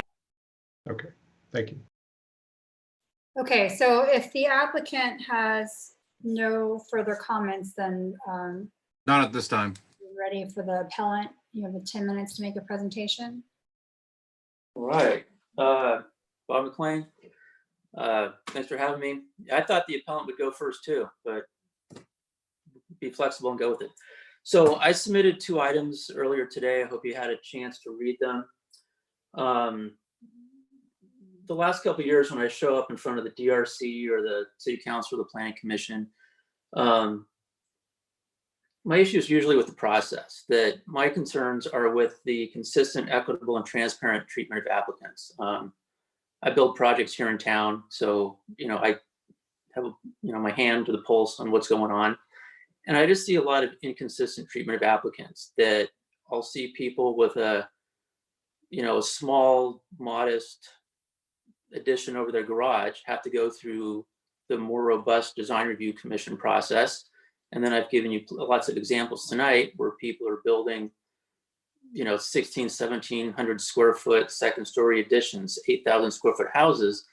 And somehow they get to go through the less rigorous zoning administrator. With zoning administrator, it's one person. With DRC, you've got five different perspectives. You've got, they're career design professionals usually. So they're a little more particular in what they're looking for.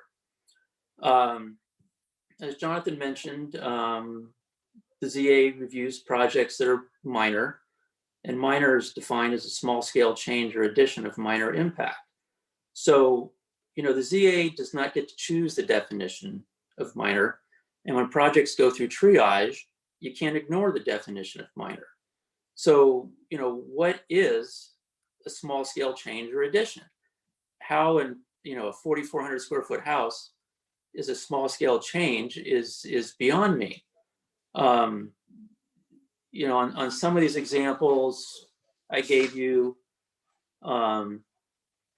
like the Northridge Lane one, they're saying, well, gosh, because when you look at it in one direction and you look at the outline with the projection, it's kind of similar.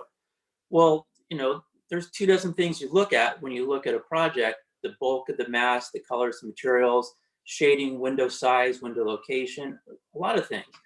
And it seems kind of ridiculous to me to say, oh, because this one aspect is kind of similar, that makes everything else that could be considered minor. It just doesn't make sense. In terms of guidance and what the city is providing the public and staff, if you go to the website and it says, the ZA can act on minor projects, changes in exterior colors and materials, landscaping and paving improvements, ground level additions, and accessory buildings. These are all small things. They're not 8,000 square foot homes. They're not brand new second story additions. So, and it's important to look at the context, since we're talking about context. All of those things are relative to an existing dwelling.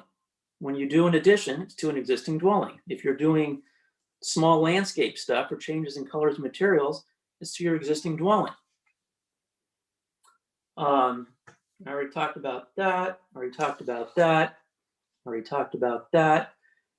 And so what's happening is you go to this triage and you're entering the slippery slope of subjectively deciding and creating a new definitions of what's minor.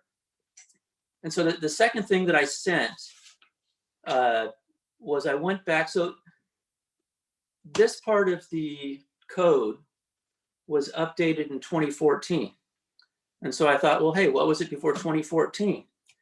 And for 30 years, from 1984 to 2014, it was changes in colors, minor changes to the exterior surface, minor landscaping, parking lot modifications, addition of minor ancillary structures, for example, on a roof, and minor ground level additions. So again, this is the ballpark that for 30 years, the city said was minor. And I just find it hard to believe that in 2014, when the city council updated this, that the city council said, hey, ZA, do what you want. If you can find a way to find an 8,000 square foot or a 4,000 square foot house minor, go for it. Commissioner Maggio when I was going through the all the agenda items, I saw that somewhere in there was, you were on the planning commission back somewhere in that era. And so I know it's 6 years ago. And when this thing came through, most of the things that were being talked about were the downtown specific plan and the downtown design guidelines. But, you know, if you were there back in March 2014, I think is when it was at the planning commission. If you remember anything about this, where, you know, staff said, hey, the way that ZA is going to interpret minor is going to, you know, be much bigger than it was, you know, maybe you can comment on that. And I can understand why the change was made in 2014 to give before it was very, you know, it was a very strict limit of items. And there are projects, admittedly, that are, you know, of this ballpark where maybe the ZA needs some discretion to be able to say, yeah, that's minor. But you're looking at the ballpark of ground level additions, changes to the roof structure, not brand new second stories in the Hillside Overlay District. You know, and I gave you some examples here. The Mountain View one, 1,600 square foot second story addition. It's highly visible. If you drive along the street, you see it. There's no screening, or there's some screening, but it's not well screened. How does that get approved? How does that considered minor? The next one on Las Huertas Road, when that got built, you've got a 2-story facade overlooking the neighbor's house. If that had gone through design review, it wouldn't have been built that way. Las Trampas Road, you know, the reason why that went through ZA is because it was supposedly well screened. Well, I sent you a picture. To call that, if that's the definition of well screened, then anything's well screened. You know, I understand the city's goal of, you know, going through triage and trying to be expedient. I've done work in cities that don't do that. So I do appreciate that the city of Lafayette does try to be pragmatic. But being pragmatic does not mean you can ignore the code. You know, it's the city's code. If you don't like the definition of minor, well, then you can change it. But based on history in the code, based on the information that the city is providing on the website, approving these large projects and somehow calling them minor it's a real stretch. So, you know, what I would love to hear is, you know, a discussion with staff. I mean, would a reasonable person expect these large projects to be considered minor, given that the definition of minor is a small scale change or addition? Now, if you guys agree with staff, then what I would ask is, actually, whether you disagree with staff or agree with me, have a discussion, decide what qualifies as minor, what is not minor, and provide some, you know, written public document or something that staff and the public can refer to, so that when, you know, when a brand new house gets built and it's considered minor, you can say, well, here it is in the public domain, and here's the thought, you know, the thought process. Otherwise, it's just arbitrary and random. You know, you can find a reason for any project to be minor. So that's all I got. Thank you.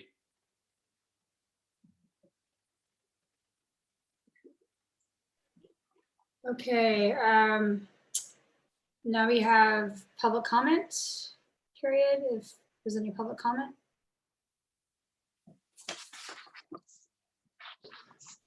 I do not have any that are stated to be read on the record. Okay, thank you. So now the appellant has another opportunity to speak. If you have anything left you need to say. No, just more of the same.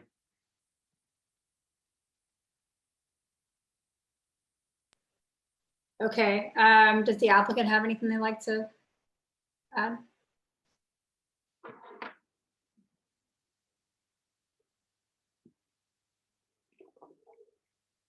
So, I mean, in this whole appeal process and diatribe here that we just had for the last 10 minutes, not once was my address named.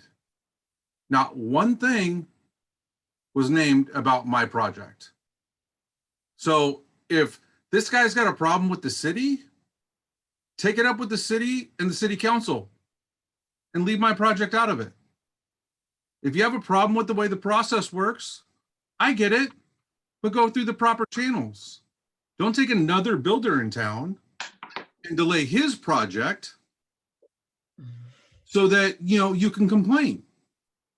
Because in that whole thing, not once did you say, my house was ugly, my house was too tall, right? There wasn't any setbacks or anything. So my question to all of you is, why am I here? That's all I have to say. Okay, thank you. Okay, so I'll bring it back to the commission. I guess I'll start with a question actually to staff. So I would tend to question as well whether, because this is a de novo hearing on a specific project, whether we can actually even address the general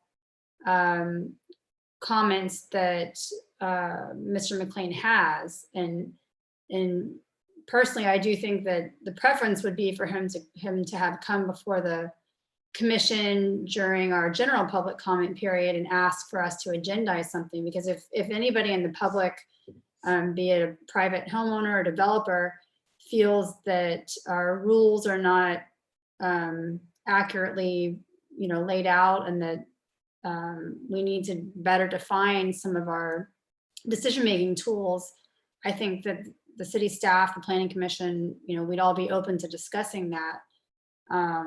But on this particular project, even going back and taking another look at it, I don't see any tools at my disposal.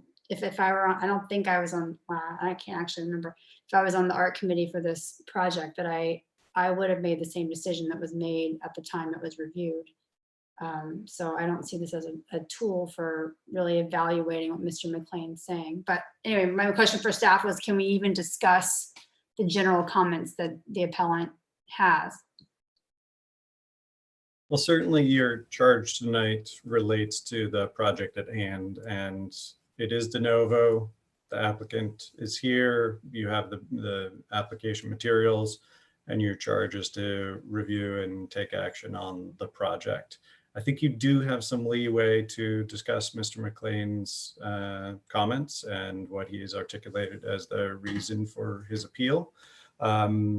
Just for the record, Mr. McLean has attended many ZA hearings, and we've had plenty of discussions about various findings and policies and procedures. And, I think generally we share Mr. McLean's desire for equitable treatment of all applicants, and strive for that.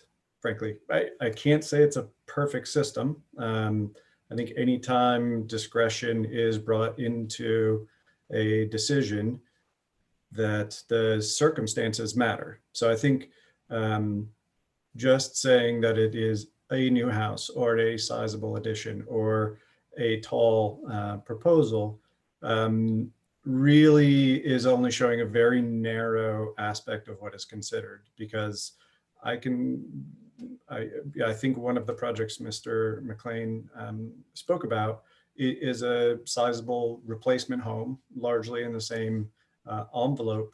And that applicant on essentially the opposite site on a ridge top proposed a comparably sized home, and it went through years and years of public hearings at the Planning Commission and City Council and lawsuits, whereas their subsequent application was on a different site altogether. It was essentially the inverse, where it was in a valley bottom at the end of a private drive and could not be seen from off-site other than ridge tops around it looking down on it.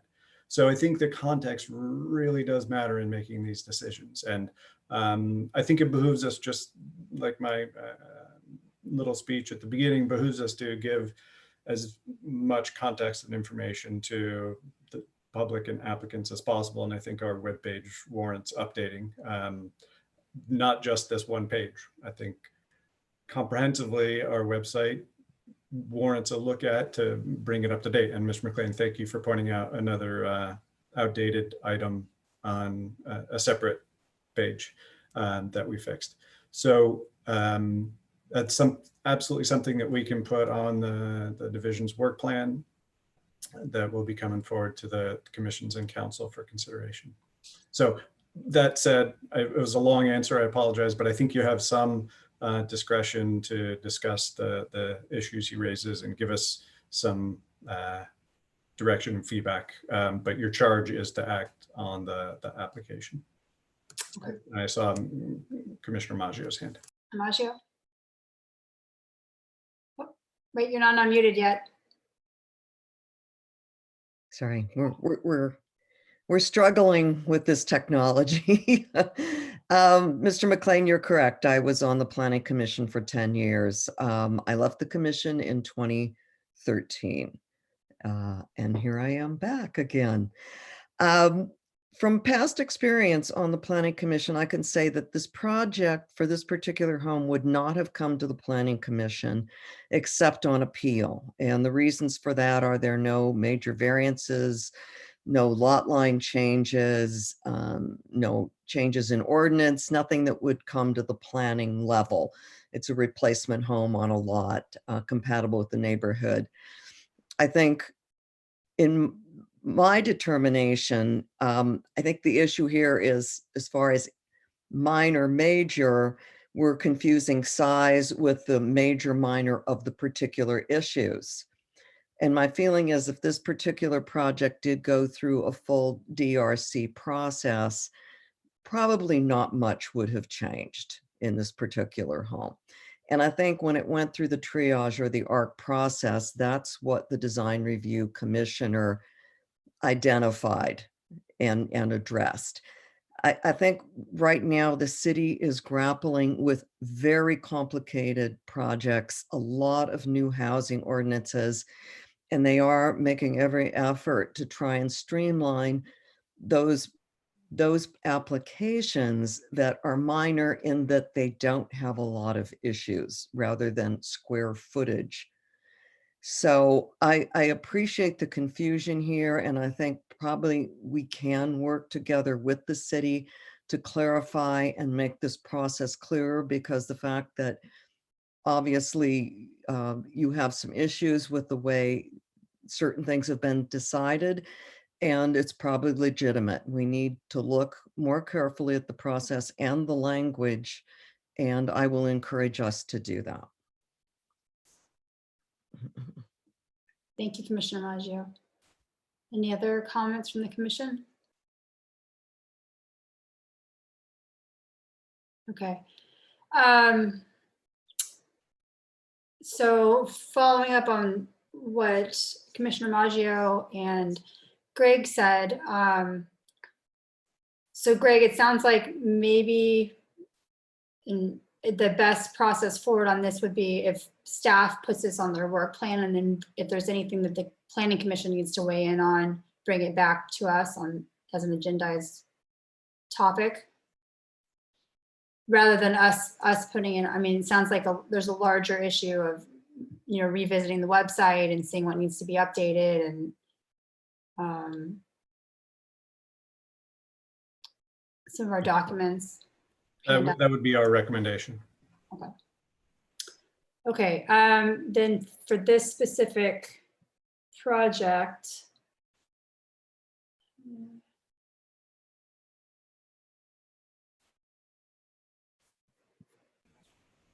Commissioner Heising.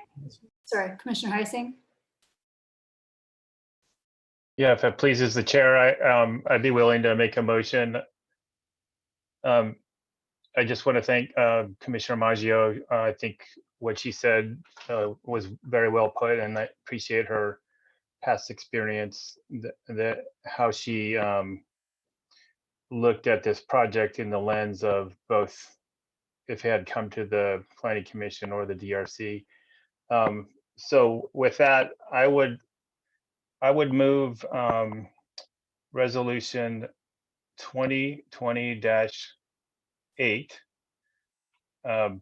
denying the appeal, finding the project exempt from CEQA, and approving the project subject to conditions with the added discussion of staff putting the triage process, etc., maybe broader than just the triage process, putting the whole process onto the work plan and looking at that and finding ways to possibly make improvement, including looking at editing locations of the website. Do I have a second? Second. Right. All in favor? Aye. Aye. Aye. Okay, that was, I think, do you want me to do a roll call vote? That would be helpful. Yeah, I think Commissioner Farzan and Commissioner Radnich both said aye at the same time. But All right, Commissioner Maggio? Wait, you're muted, Commissioner Maggio? Yes, aye. Commissioner Labange? I think you need to say aye. A new technique, thumb up, quicker. I'm going to be so glad when we're back to public meetings in person. Commissioner Ising? Oh, sorry. Aye. Right when I was drinking. Farzan? Aye. Commissioner Radnich? Aye. Commissioner Sturm, aye. Okay, motion carries unanimously. there is a 14-day appeal period to the city council. Okay, thank you. Thank you to the applicant and the appellant. Commissioner Okay, Radnich? thank you, everybody. Thank you. Commissioner Radnich? Can we take a 5-minute recess? Sure.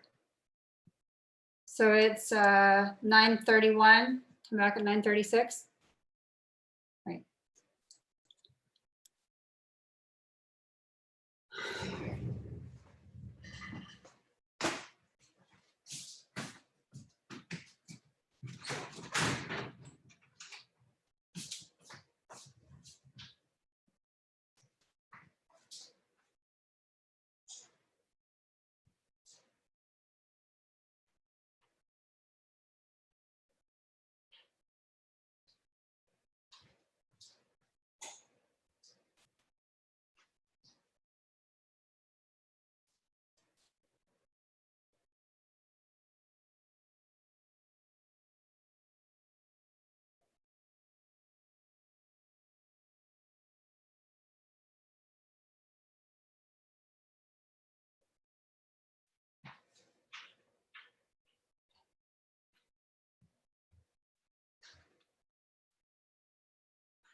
Okay, as soon as everybody's back, we'll start up again.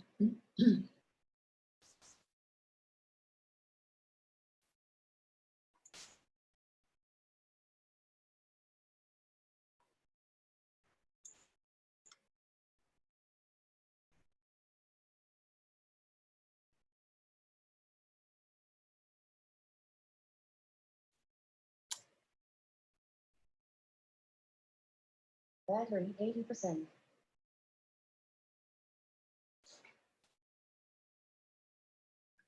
Here I am. Okay, we'll call the meeting back into order. It's 9:36. Now we are on to item 8A. Update on, no, sorry, 7B. ZT0220, City of Lafayette applicant, city initiated zoning text amendment, modifying Title 6 Planning and Land Use Chapter 6.4 Activity Classifications and Chapter 6.5 General Provisions of the Lafayette Municipal Code to adopt provisions prohibiting short-term rentals. And we are ready for a staff report. Good evening, Planning Commission. I am going to be discussing with you this evening ZT02-20, which, as Chair Sturm said, is a city-initiated zoning text amendment modifying Title 6 Planning and Land Use, Chapter 6-4 Activity Classifications, and Chapter 6-5 General Provisions of the Lafayette Municipal Code to adopt provisions prohibiting short-term rentals. Short-term rentals are generally defined as dwelling units that are rented out for a period of less than 30 consecutive days. These rentals have become popular with the creation of Airbnb in 2008. As you can see, this image shows you an image of Airbnb's website when you search Lafayette and rentals currently listed.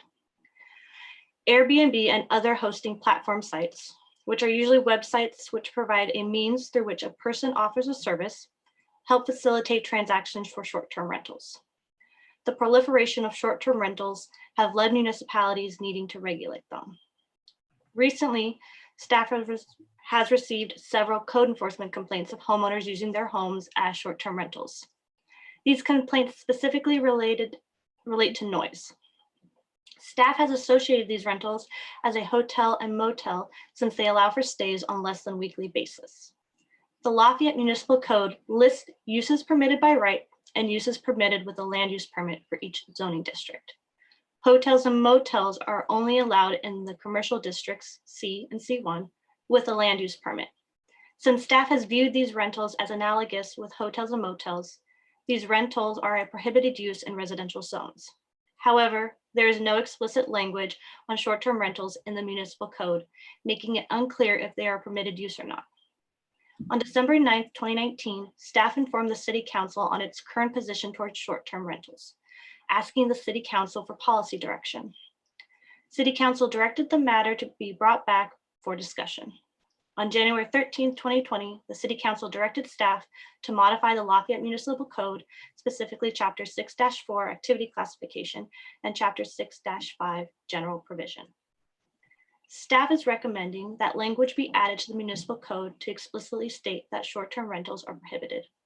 Though there are benefits to permitting short-term rentals, like supplemental income, less expensive accommodations, location, and transit occupancy tax, the impacts these rentals create outweigh the benefits. Staff has already received several code enforcement complaints of short-term rentals disrupting neighbors' quality of life. Allowing short-term rentals would also alter Lafayette's semi-rural character by allowing commercial use in residential zones. In addition, studies have shown that these rentals impact housing markets by converting long-term housing into short-term. The City of Lafayette currently meets its RHNA numbers by having 680 units. However, 424 of those units are above moderate income, with the city falling short on very low, and moderate income units. Prohibiting these rentals will help protect the limited affordable housing the city has from being converted. Furthermore, the conversion of long-term lodging to short-term would decrease the supply of housing, which in turn could potentially raise the price of rents for all of the City of Lafayette by increasing the demand for housing. These rentals also impact communities' hotel and motel businesses. Research has shown that in some instances, short-term rentals may impact a hotel industry by drawing away potential guests. While the city of Lafayette only has one hotel, allowing short-term rentals could also discourage future investments in hotels and motels. With the understanding of the benefits and impact short-term rentals create, staff recommends continuing and clarifying the city of Lafayette's prohibition on short-term rentals in residential zoning districts. To provide clarity to residents and the general public, staff is proposing to modify the municipal code. Specifically, the code change will define short-term rental, clearly state this type of rental is prohibited unless they qualify as a hotel or motel, and allow enforcement if a dwelling unit is being advertised as a short-term rental.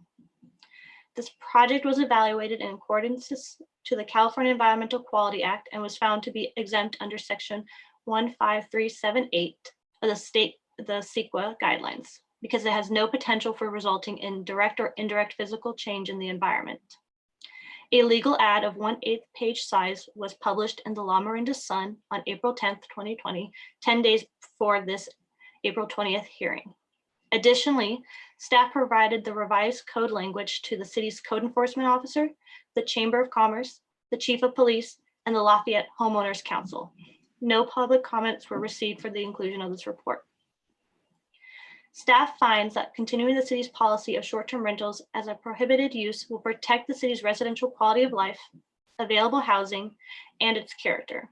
Therefore, staff recommends that the Planning Commission conduct a public hearing, review the proposed zoning text amendments, find them exempt from the California Environmental Quality Act, and adopt Planning Commission Resolution 2020-09, forwarding a recommendation to the City Council. I'm available for questions. Any questions for staff? Commissioner Labange? I am wondering if there's any difference, or was there any difference for full house rentals versus room rentals? So this is kind of three parts, so I'll say all three. And then were there any comments? I could clearly see where a full house rental, it seems like that's what we're trying to stop. But the room rental part, I'm just curious if that really needs to be legislated as much. Were there any negative comments to just a room rental versus a full house rental, where, you know, room rental, arguably the person who owns the house is there, so they kind of moderate, make sure it doesn't get out of control. And then also just the thought of, if it was a room rental was allowed, you know, maybe there could be another guard of having a maximum number of nights per year. Just an idea. So if you could answer about the negative comments in the room versus full house, please. I did receive any comments regarding this application. I know what you're talking about, hosted versus non-hosted rentals, which is usually how you say the whole house versus just a room, and that there is the owners living on the property and renting a room out, so there's somebody always there. Staff feels that these should just be prohibited, regardless if it's a full house, a non-hosted or a hosted rental. You could look into the option of just allowing a hosted rental and regulate those. There are some municipalities who just do that, or they regulate both, but have different requirements for the different rentals. I find that they would still probably create the same problems as a non-hosted rental, and that they should just all be prohibited based off City Council's direction.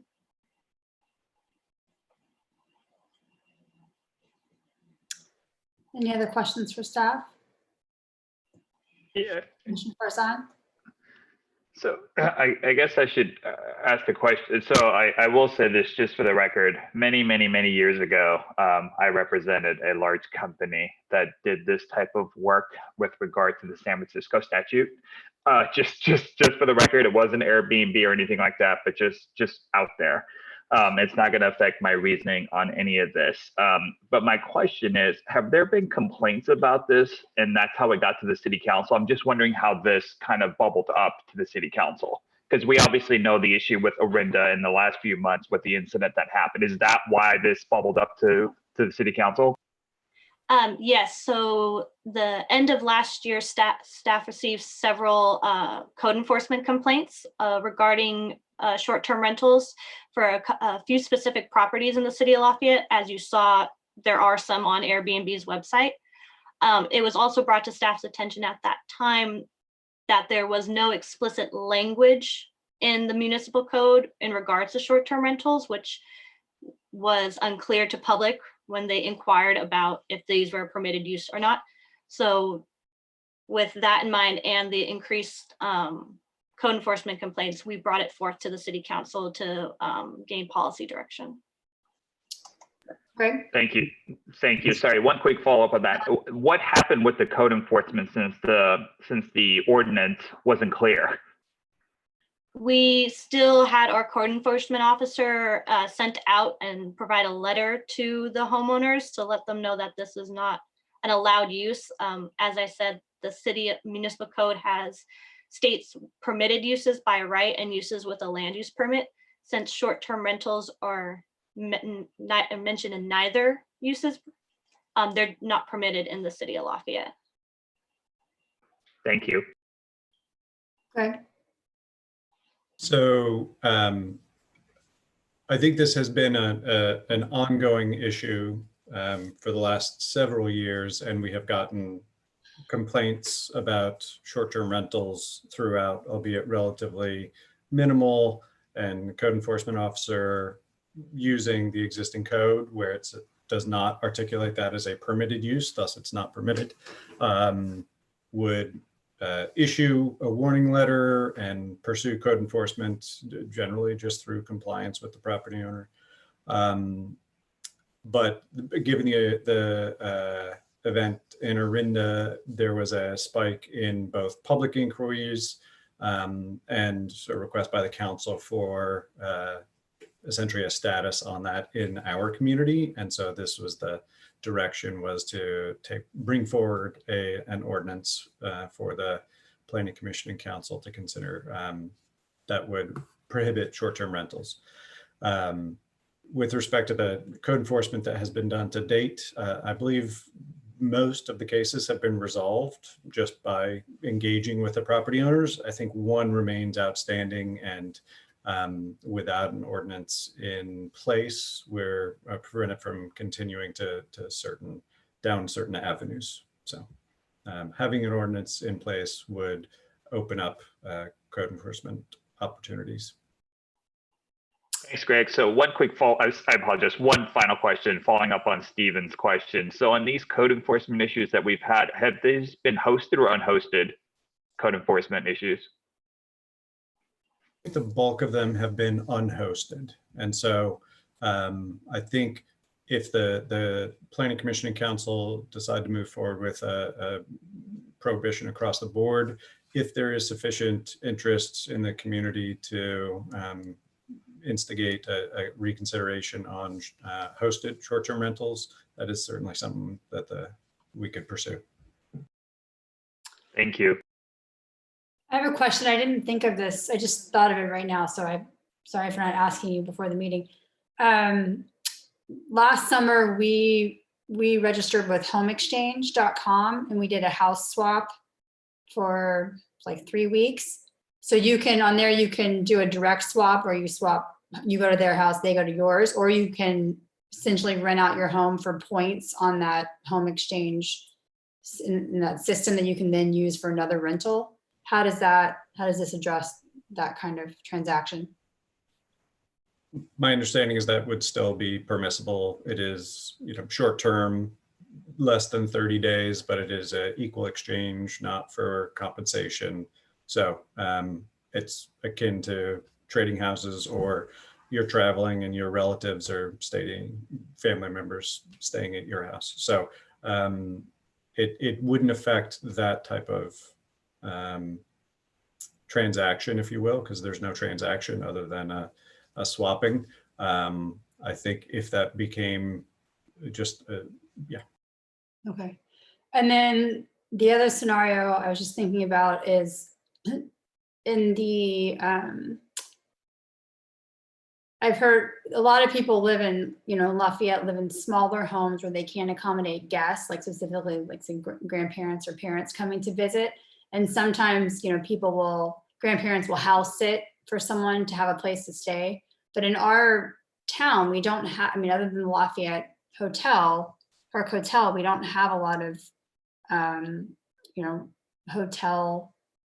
hotels for people to choose from. Did staff think through, like, if there's a way, it's sort of like the parking issue, that if people have a granny unit or an ADU in the back, have you guys thought about like how to make that available for the community? In that, sorry, the community used to rent out and live in, or when they have family members coming over to watch the house? Yeah, either, well, people rent out to, college students, things like that. That adds to our housing stock and benefits the community. But in terms of short term, it would be family coming to stay where people don't have, the space in their own home to accommodate them. Well, for family, that's usually a private matter. Like Greg said, with the home exchange, there isn't a transaction. It's just your family doing you a favor, staying or coming over. So that would just be an allowed, it's your property in that way, sense of form, is that you can have your family over to help watch your house. That's not something, there's no transaction involved. You don't have to advertise your house on a website for your family to come over. As for housing, this is just for short term, so 30 days or less. This, we would still allow a month by month rental for, as you mentioned, we need housing. This would still allow permanent housing. We just want to ensure that we protect that permanent housing from being converted to short term. So on a less than 30 days. Right. No, and I get that. I meant not so much like, say I have an ADU and my family's coming to stay in it, but I want to rent it out to somebody else's family that's coming to visit.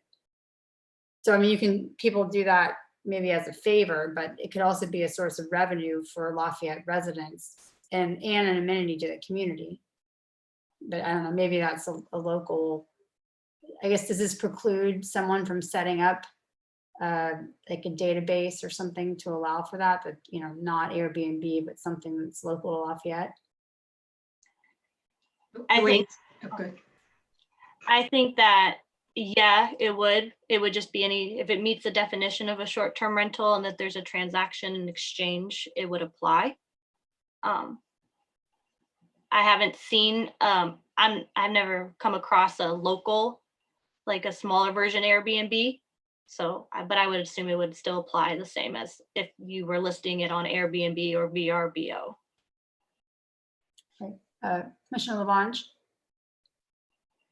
I think that is a good point. That's why I personally would think the hosted, and I wasn't sure, Greg, if you said we should approve it or not suggesting, but come back with another one versus discussing it tonight.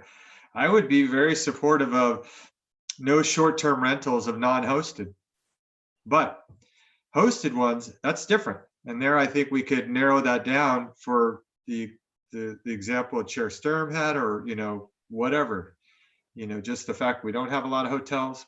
To me, that's an amenity that people would value. And that's why I think when I asked my question earlier, Melanie, I didn't clarify it. I meant code enforcement. Hosted code enforcement issues versus like public comments. I think all the issues are on non-hosted ones. That's what I'm getting at. Commissioner Maggio, thanks. Yeah, I happened to follow the debate in Orinda because they were going through this before we were. And the question of hosted, non-hosted came up. And a lot of people who hosted people in their backyard cottage or a spare room, they got a lot of joy out of it, but they were very selective, and they maybe had people traveling from European countries and really enjoyed it. But the downside to that from other residents was the constant traffic on your street, the people coming and going that you don't know. A lot of us these days, feeling a little bit less comfortable with a lot of people going in and out of homes in our neighborhood. And so I think where they finally landed was, even though there was quite a debate about hosted, non-hosted, was to go the direction that this particular ordinance is written, because of that concern. I mean, you know, it's really a shame that what was a great idea has caused lots of problems in the community. Not everyone exercises good judgment.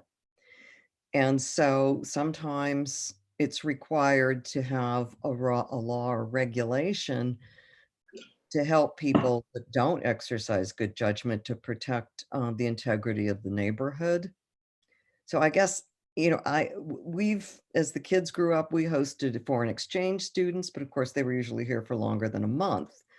So this is really to safeguard the neighborhood against people coming and going for a day, 2 days, a constant churn, which can be a little unsettling to a neighborhood. So after looking at what Arinda did, I finally landed kind of where we are proposing tonight, that, okay, because not everyone exercises good judgment, this is probably the way we need to go right now. And I think Arinda put a time frame on it to revisit it again. I'm not sure, but staff might be able to clarify that. And I just wanted to say that, by the way, excellent staff report.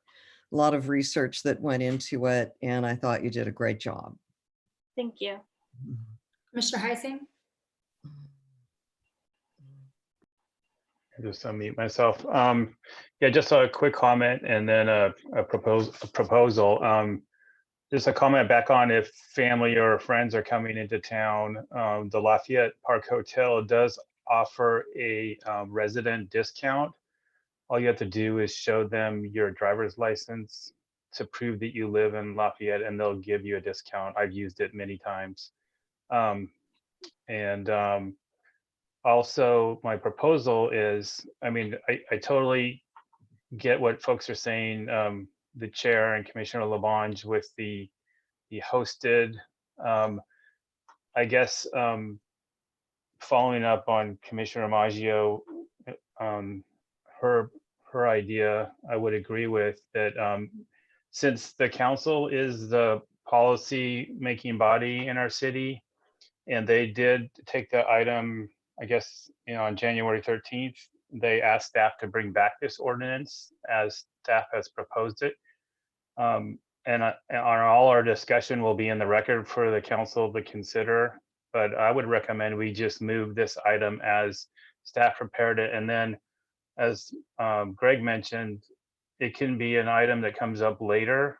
They consider what we're discussing here, and then also if residents that would like to have hosted rentals come out and say, you know, petition the city to consider making a change, maybe maybe that could be something we forward to the council, a consideration to reopen this if a certain number of people comment, or after a certain amount of time, they could look at it again. That was just a thought. Commissioner Radnich? Yeah, I agree with both Commissioner Heising and Maggio. But I will just add to my thoughts on hosted versus unhosted.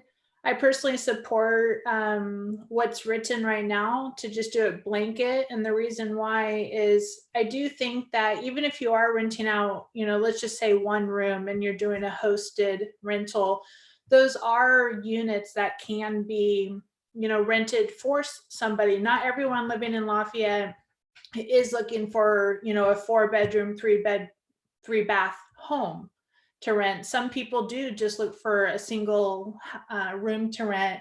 And I do think that in the long run, it will take a toll on the available housing for the city.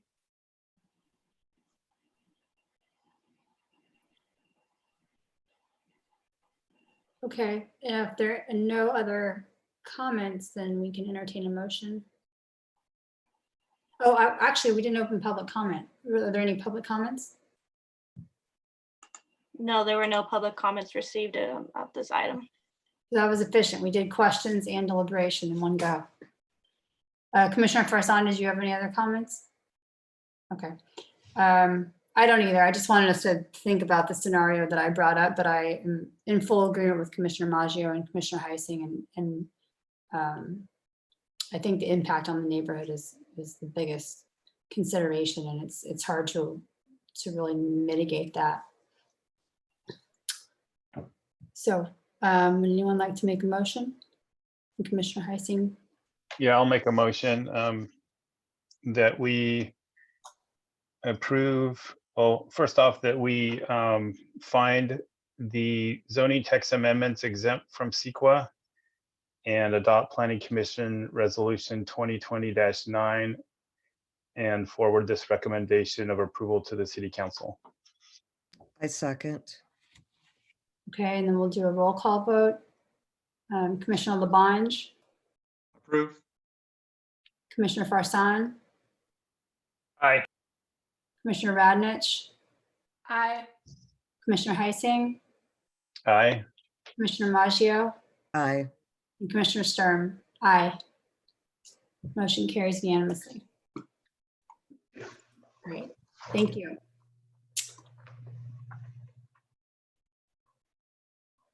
Okay, now we are moving on to item 8A. Update on Plan Bay Area 2050 and the upcoming regional housing needs allocation process. Good evening, commissioners. Thank you so much, and I'll be pretty brief about this.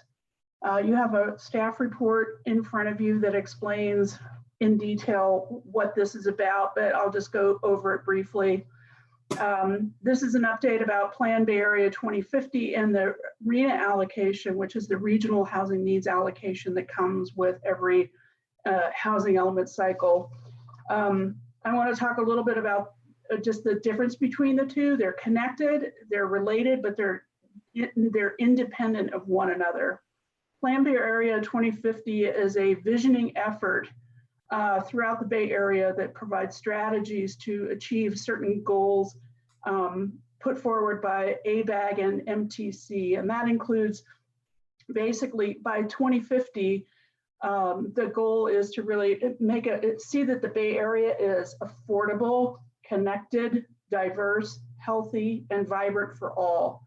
It doesn't fund specific projects and it doesn't change local policies, but what it does is create sort of a vision of what could be given a number of activities that are recommended for each jurisdiction to undertake.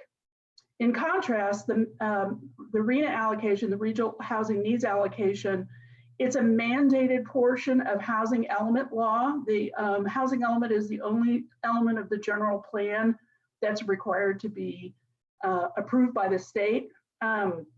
It actually assigns growth to jurisdictions.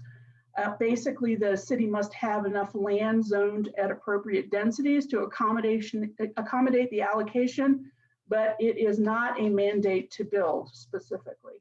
I should mention, however, that over the past several, probably 5 or 10 years, the state legislature has gotten more and more involved in encouraging and dinging jurisdictions for not doing enough to make sure that housing is developed.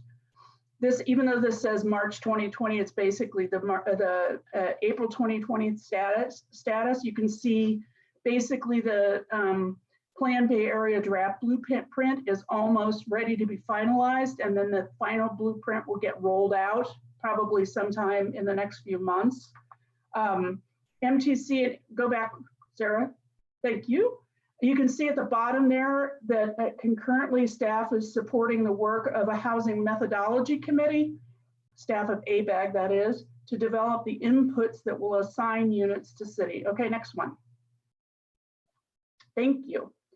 So the factors on the left, access to high opportunity areas, the divergence index, job proximity, et cetera. These are all factors that are statutorily required now to, based on legislation to be included in the methodology that every council of government in the state of California has to include. You'll see at the bottom there, there's the https renafactors.mtcanalytics.org. That is an interactive tool that you are also, certainly you should go on and check it out and see what happens. ABAG created this interactive tool to help the Housing Methodology Committee visualize how weighing different factors will work in terms of allocating units. I should mention that the tool defaults, you'll see up there where it says regional housing needs determination on the right, it defaults to 600,000 units. This is the expected allocation for the Bay Area for the next 8-year cycle. For context, the last allocation was only 188,000 units. So this is more than 3 times as much. Next one.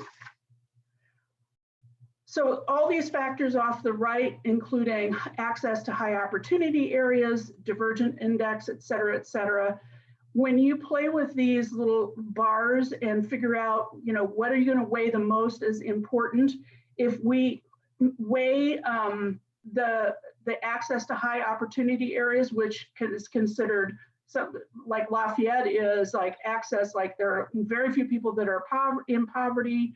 They have access to great educational experiences, et cetera. The allocation would go from what the last round, from 180,000 units, the city had an allocation of 400 units. It would go up to almost 3,500 units. If we did the same, you want to go to the next one, please? If we did the same based on the prior RENA cycle of 188,000 units and the methodology factor of access to high opportunity areas, Lafayette would only get basically 1,100 units. Still huge, but not 3,500 units. I think the issue is basically whether, the fact that there are so many units that are going to be expected to be allocated to the Bay Area as a whole. We don't know that number yet, but I'll explain explain a little bit about that later. You can go to the next one, Sarah. Thank you. The current timeline is sometime in April, which is closing up to the end soon. Now they're saying maybe spring. I don't know what that actually means. HCD, State Housing and Community Development Commission or agency, will provide a bulk allocation to ABAG. And at that time, we will know whether it's 600,000 units or less. Hopefully it is less. By July, the proposed RENA allocation will be drafted. In November of this year, the RENA allocation methodology will be reviewed by the state. And then in March 2021, the final RENA methodology with the allocations per jurisdiction will be coming online. Then there will be an appeals process and then a final allocation. And then December 2022, we will have to submit our housing element to accommodate whatever those units are. And at this point, there's a recommendation we have in the staff report, which is we want to make some comments to specifically the Housing Methodology Committee, which is comprised mostly of people who are not employees of ABAG and the Metropolitan Transportation Commission. They're outside people, planners, et cetera, stakeholders who actually think about things and how development happens. And we would like to make this, we have an opportunity sometime in May, I think, to make some comments about how we would like here in Lafayette, what comments we'd like to make in terms of focusing on where the jobs are actually located, not whether or not you can drive to them within 30 minutes or 45 minutes on a train, and talking about job growth, et cetera, rather than some of the other factors that they've included, which we had on one of those slides. So that's basically it. I know I rushed through it, but I also know it's late and I want to make sure we got through what we needed to. I'm happy to entertain any questions. Please.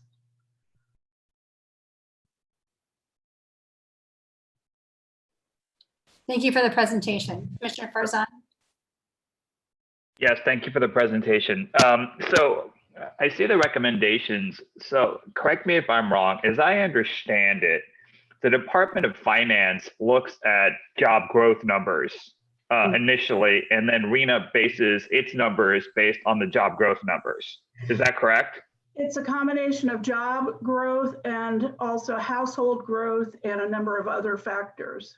There's a connection between the Planned Bay Area and the state, but it's not exactly coincident with the RENA allocation. So basically, ABAG will get a number from HCD because Department of Finance will have sent HCD a number, and then the number goes to ABAG. Right. So, okay. So the framework I had was generally correct. So I guess here's my question and my overarching comment. And one of the things I would suggest as a recommendation of something to send along in our letter. As I understand it, being where we are now, the Department of Finance, any of the job growth numbers they got was before our economic debacle that we're going through currently, correct? Right? So I would assume, not assume, I think we should make a point that they should go refactor the job growth numbers based on where we are currently, and more importantly, how far in the future this COVID-19 is going to affect the economy. Having numbers from 2 months ago, what job growth is going to be for the next 2, 3, 4, 5, 10 years makes no sense to me whatsoever. Unfortunately, I've been dealing with economists on a regular basis for the last month for different reasons, and I can tell you they are all sour, not just in the near term, but for quite a ways down the road. So my suggestion is we should make a point here to emphasize that the job growth numbers that they have are incorrect considering where we are and where we're going, because that sets the numbers for RENA. So it's important that we're in the now, not in the past. Right. I just want to say I agree with you. And in fact, when we wrote this originally, none of this train was moving. And actually I was involved with a Planned Bay Area call where the same concerns were brought up, that the sort of growth strategies that they're looking at, which is again, not necessarily related to ABAG, the RENA allocation, but they're looking at some of the same data. They basically, a lot of the people on the executive committee, or these are mayors and so forth throughout the Bay Area, have all said, you need to go back and figure this out, that we're in a completely uncharted territory. So it's a really good point, and I'll work with staff on developing something along those lines. I think that would be very helpful. Thank you. And can I ask one more quick question and then I'll be quiet? As I understand it, isn't this letter or recommendation due sometime in the near future, not in May, but I was thinking it was at the end of this week, or am I wrong about that? No, they pushed it off until May because the next meeting of the methodology committee got postponed. There is no meeting this month. It was supposed to have been this month, and now it's until May. So. Thank you. Sure.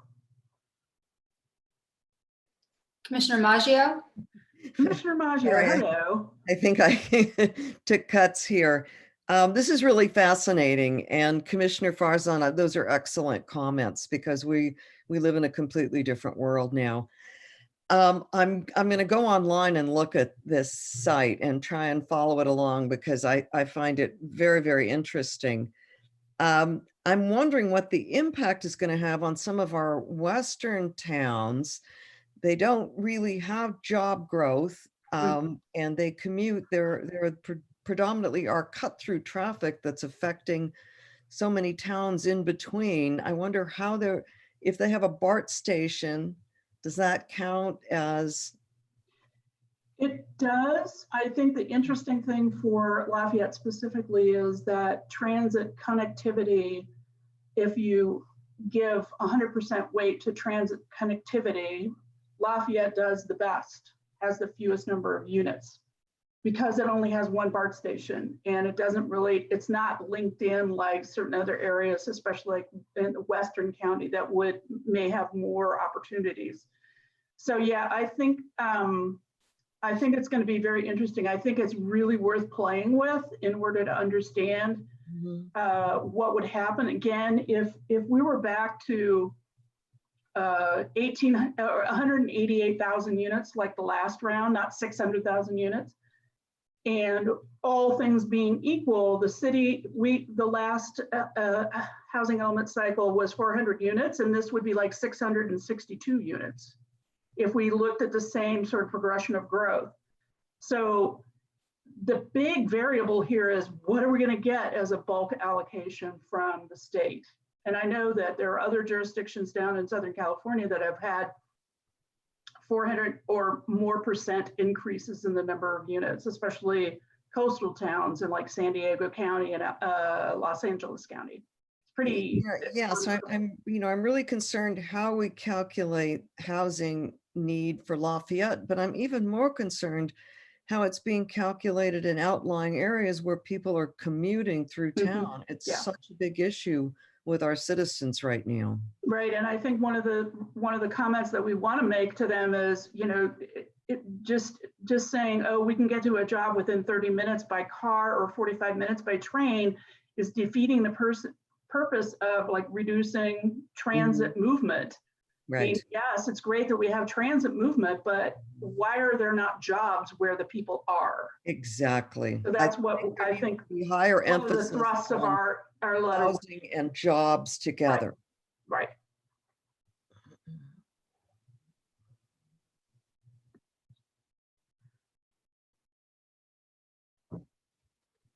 Commissioner Heising?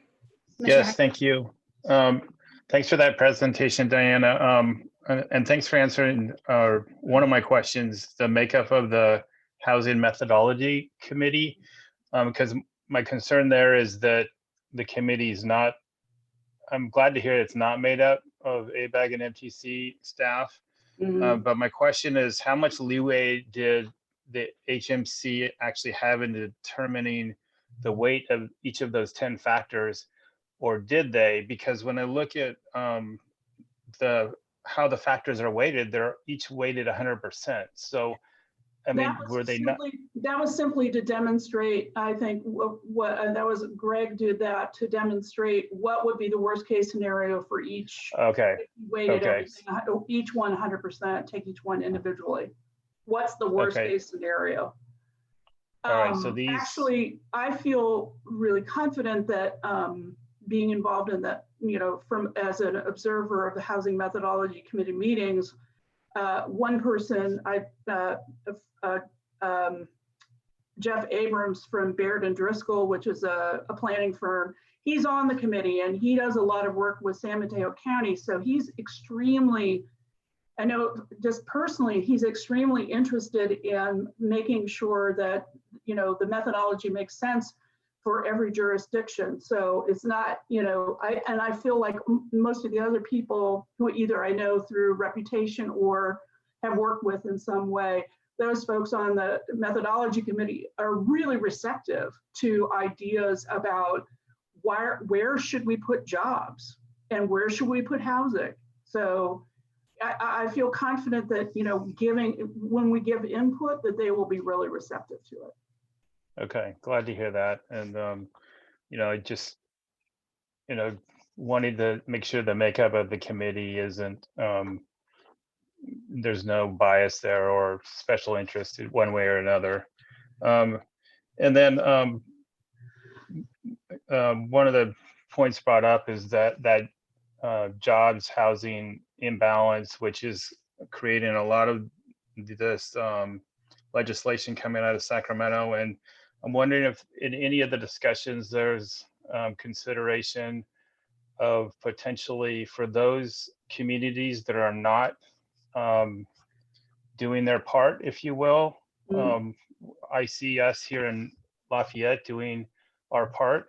And for those that aren't, maybe a county south of us in the South Bay, with all the jobs that are being created without the housing to go along with it, is there any consideration or talk of some sort of a factor or a fee or something that will level the playing field and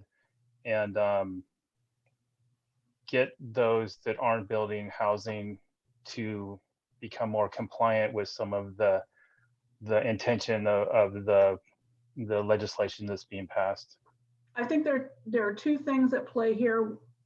One is just that the methodology committee has only had sort of preliminary discussions so far because they don't have numbers to work with yet.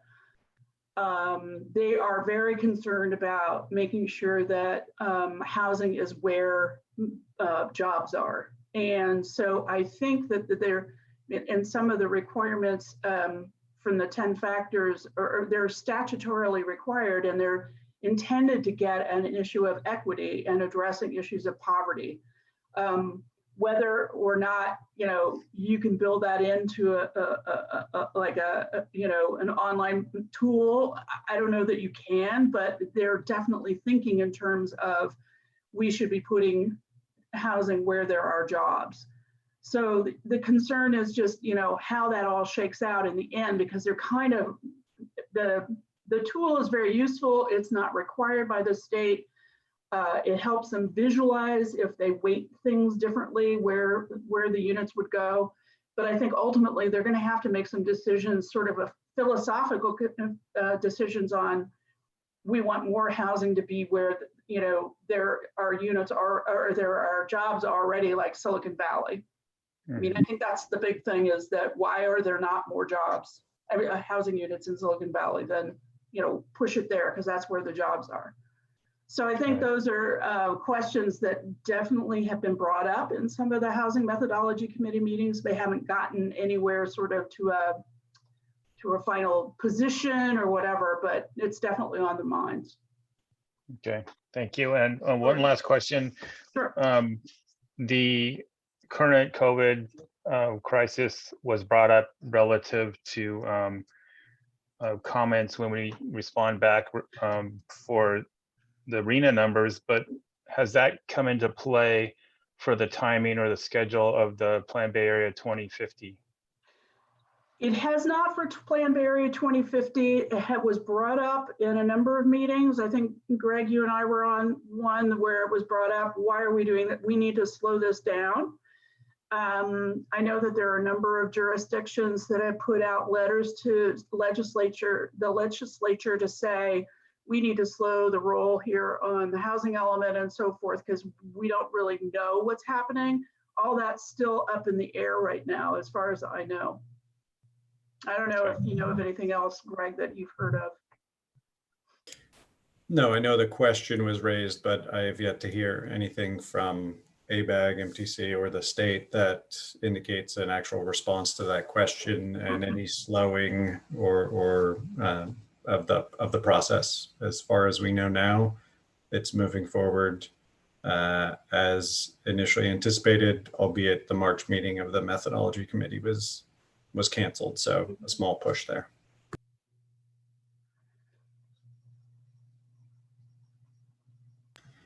And I'll just say I've yet to reach Diana's level of optimism. I know that these issues of jobs, housing balance have been discussed at length, and we have certainly raised them. If you look at jobs, housing balance as being the only factor that's weighted, the city of Lafayette still has over 2,100 units to, which is more than 5 times our current allocation. And the reason is because the bulk allocation is 3 times as much as it was, 8 years ago, 7 years ago. Righto. And that 3 times or 3 to 4 times the bulk goes up to 5 times our current allocation, in part because there are jobs in Oakland and jobs in Walnut Creek, and we're relatively close to those. And you can see from the chart, and as you can manipulate the tool online, the focus on equity and putting housing in communities, in locations where there are high opportunities or high resources. And so in a community that is relatively affluent and has a relatively high median household income and good educational opportunities, that makes us a prime opportunity for that factor. notwithstanding the fact that the bulk of our neighborhoods are residential, 2-lane streets, topography constrained.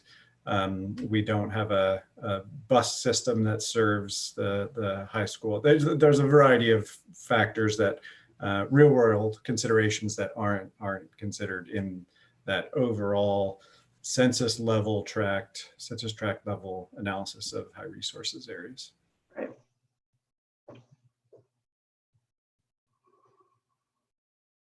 Any other questions for staff or Deanna? Okay, do we have any public comment on this item? Sarah, would you please read it was a dual comment from a sender earlier, the second part, thank you.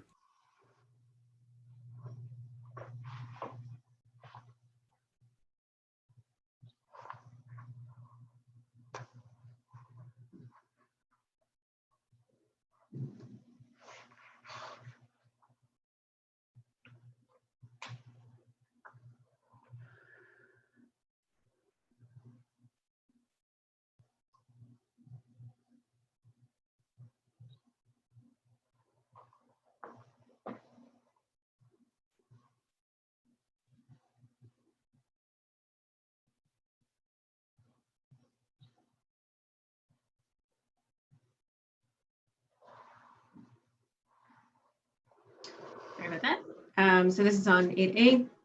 While the nature of this agenda item appears to be informational, I refer to my comments above that suggests that much of the basis for the Plan Bay Area now need major revision. This plan is largely dependent on high density housing and public transportation. Both of these are significant factors in the spread of disease, while all of the long-term impacts of the COVID-19 crisis are not known. One thing that is known with certainty, that is that high density housing presents a significant increase in the probability of disease transmission between residents and thus represent a risk to the community in which they are located. If this is further coupled with ready access to public transportation, then the risk of the transmission of infection disease is multiplied significantly. As a result, the Plan Bay Area should be paused and reworked, accounting for the new health-related information.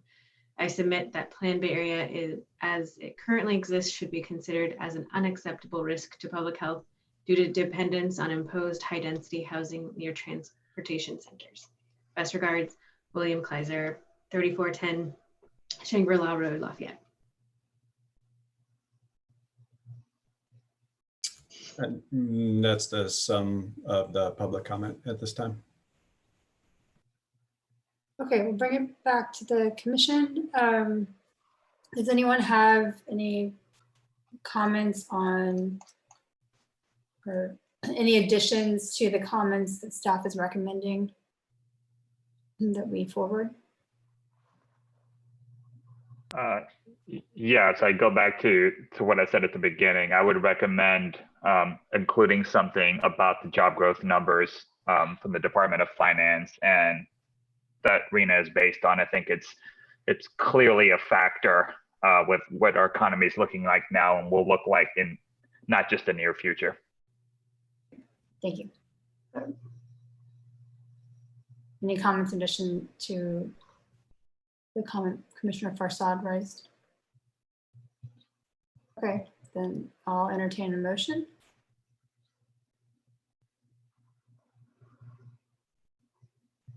Do you need a motion? Isn't it informational item? Yeah. We don't need a. No, just direction. That's great. Yeah, the comments are taken. We'll include those. I'm not hearing any objection to those. So we'll also be taking this forward to the City Council next week. Okay, great. Thank you. Great presentation, great staff report. Thank you. Okay, item 8B, ARC volunteer for May 1st. I see Commissioner Radnitz raising her hand. Let me just double check my work schedule really quick. We know you're not going to the office. Dang it. Hold on. Yeah. So obviously these are electronic. So yeah, I can do it. Great. Thanks for volunteering. I will just say though, I think I've like missed the last one for sure, Sarah. At least the last one you had to call me. I missed it by like an hour. Possibly missed one before. So can I just get a reminder as it gets closer? Thanks. Okay. Item 9, commissioners' reports.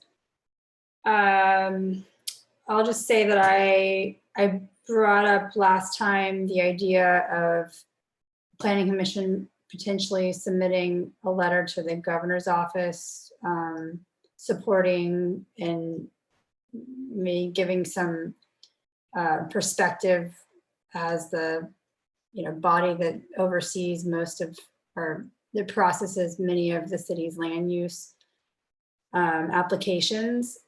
And I spoke with our council liaison, Stephen Bliss, today, and then also the mayor, and the mayor was not supportive of that idea.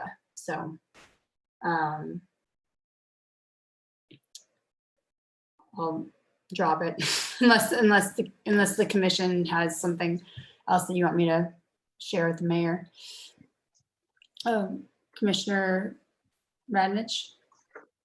Well, I was just gonna say, I do agree with the mayor. I think the city council handled it, and while I appreciate and understand the thought behind it, I think city council has handled it, and I don't think it needs to also come from us personally.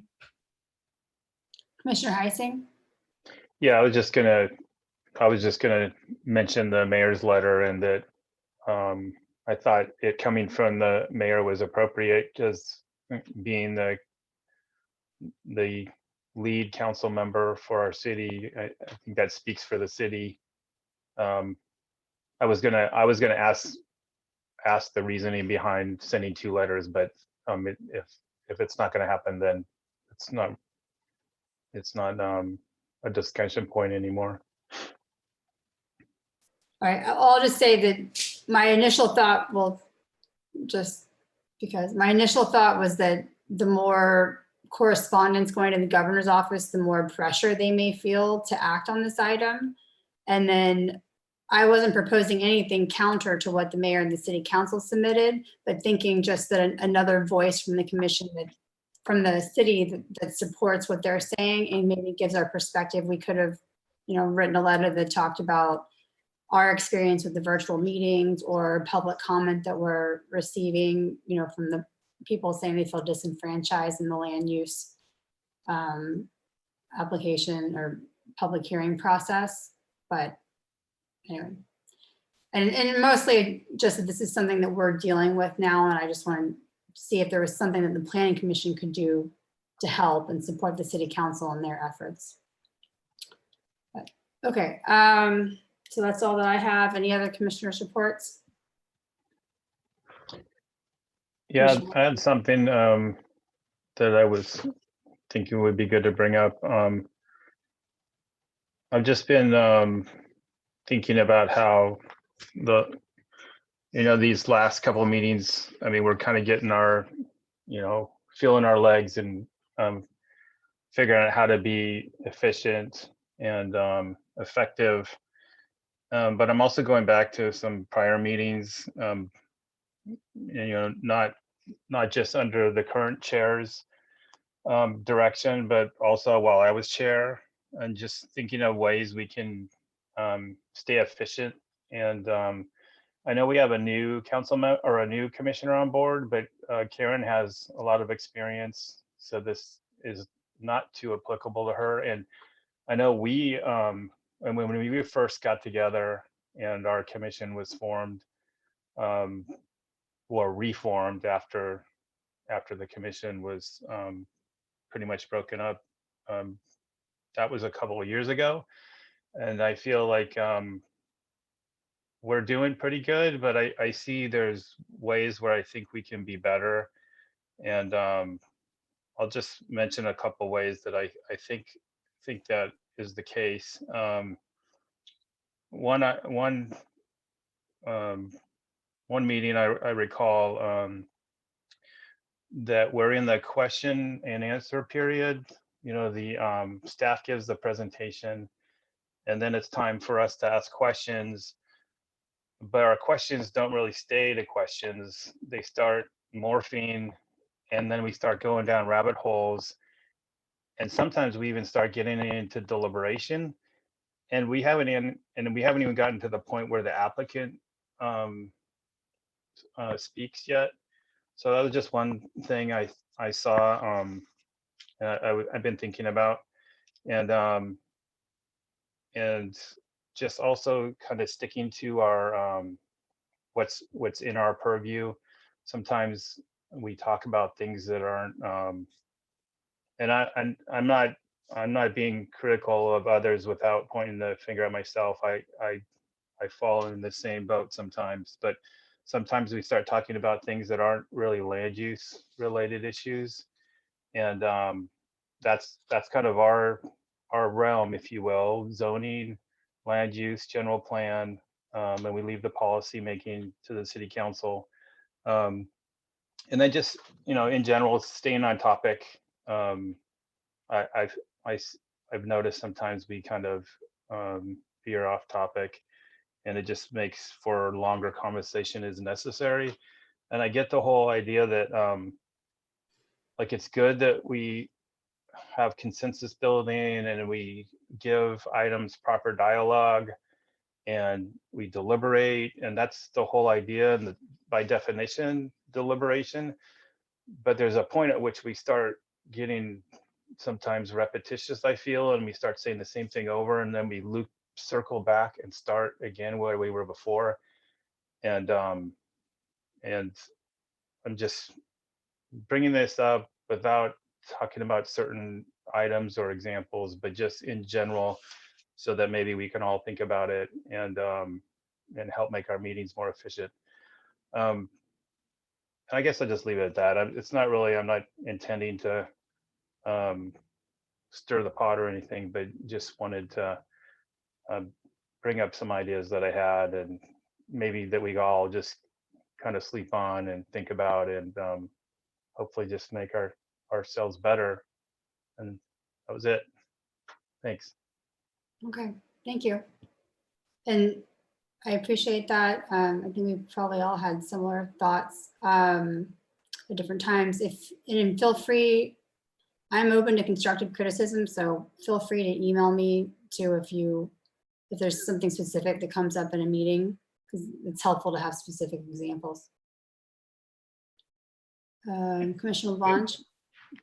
I don't have a specific example for us, but in my day job, I've been on the other side a lot. And one of the most frustrating things is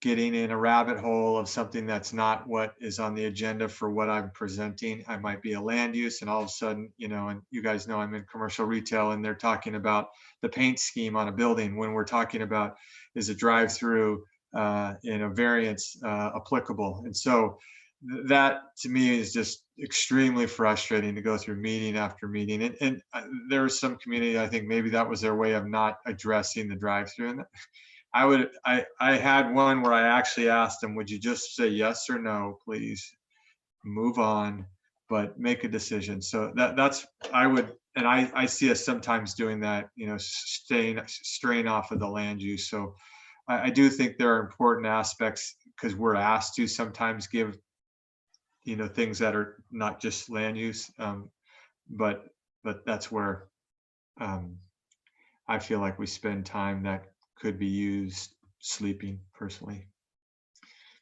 Commissioner Maggio, did you have a comment? Yeah, I'll go after Commissioner Farzan. Oh, Commissioner Farzan? Yeah, way to throw me under the bus. No, so I was just gonna say, I think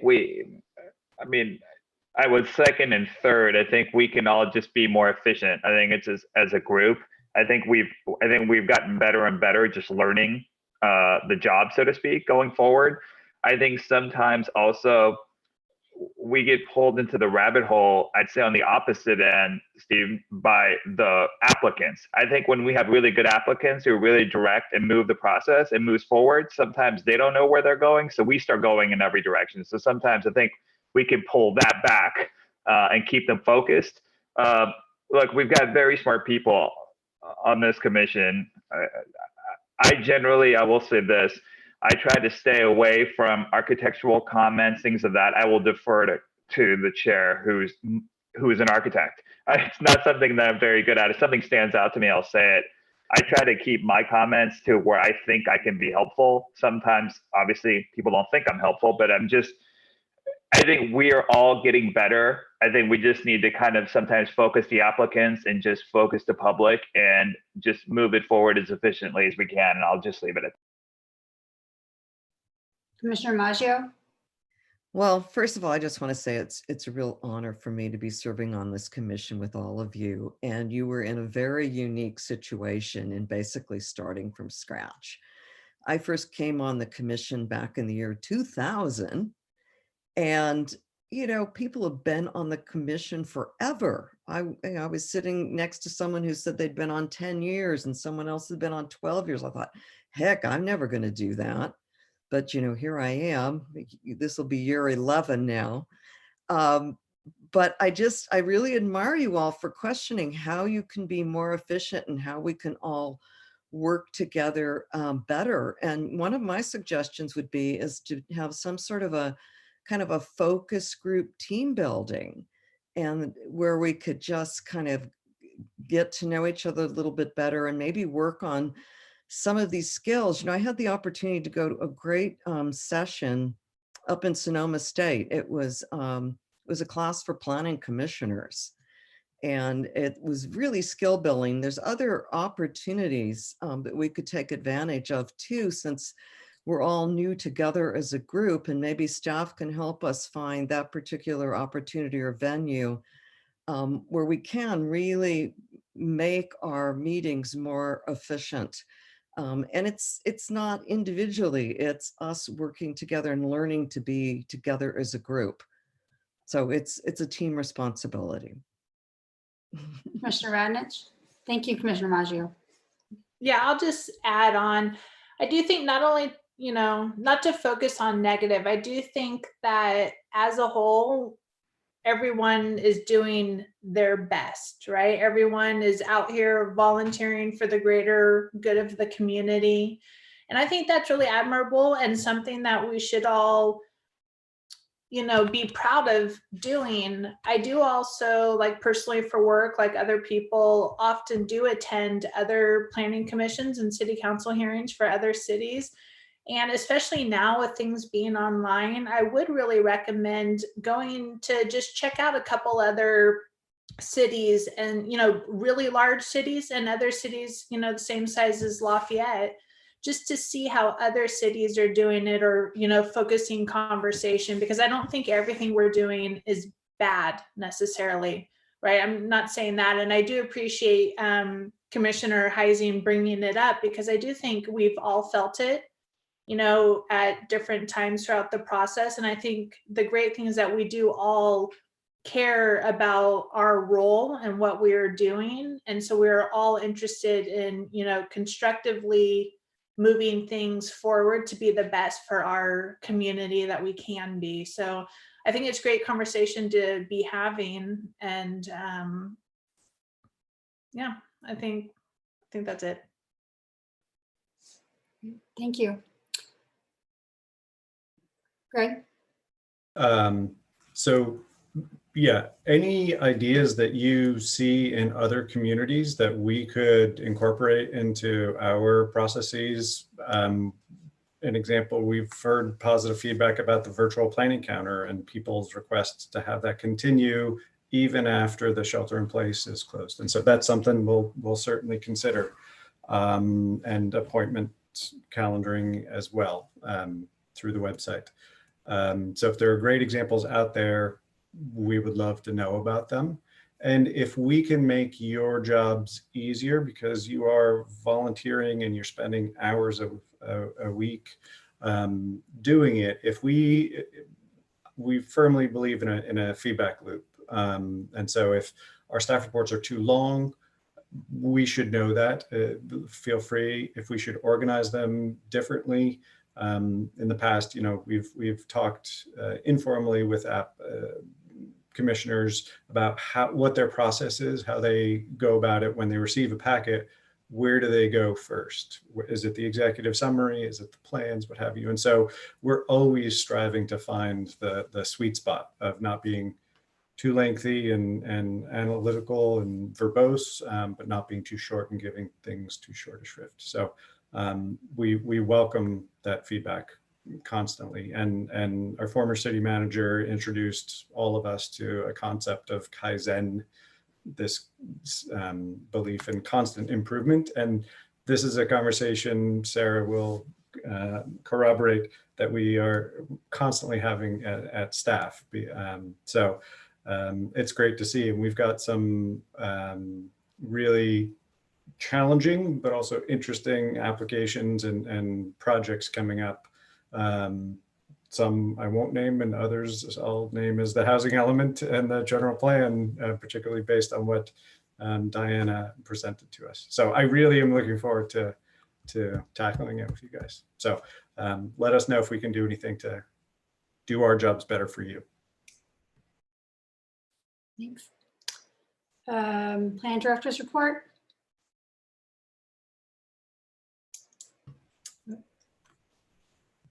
Wait, sorry, mute. Are you on mute? No, I'm off. PG&E presented at the last city council meeting their closure, the final segment of gas line replacement in St. Mary's Road. And so there's going to be a road closure this summer.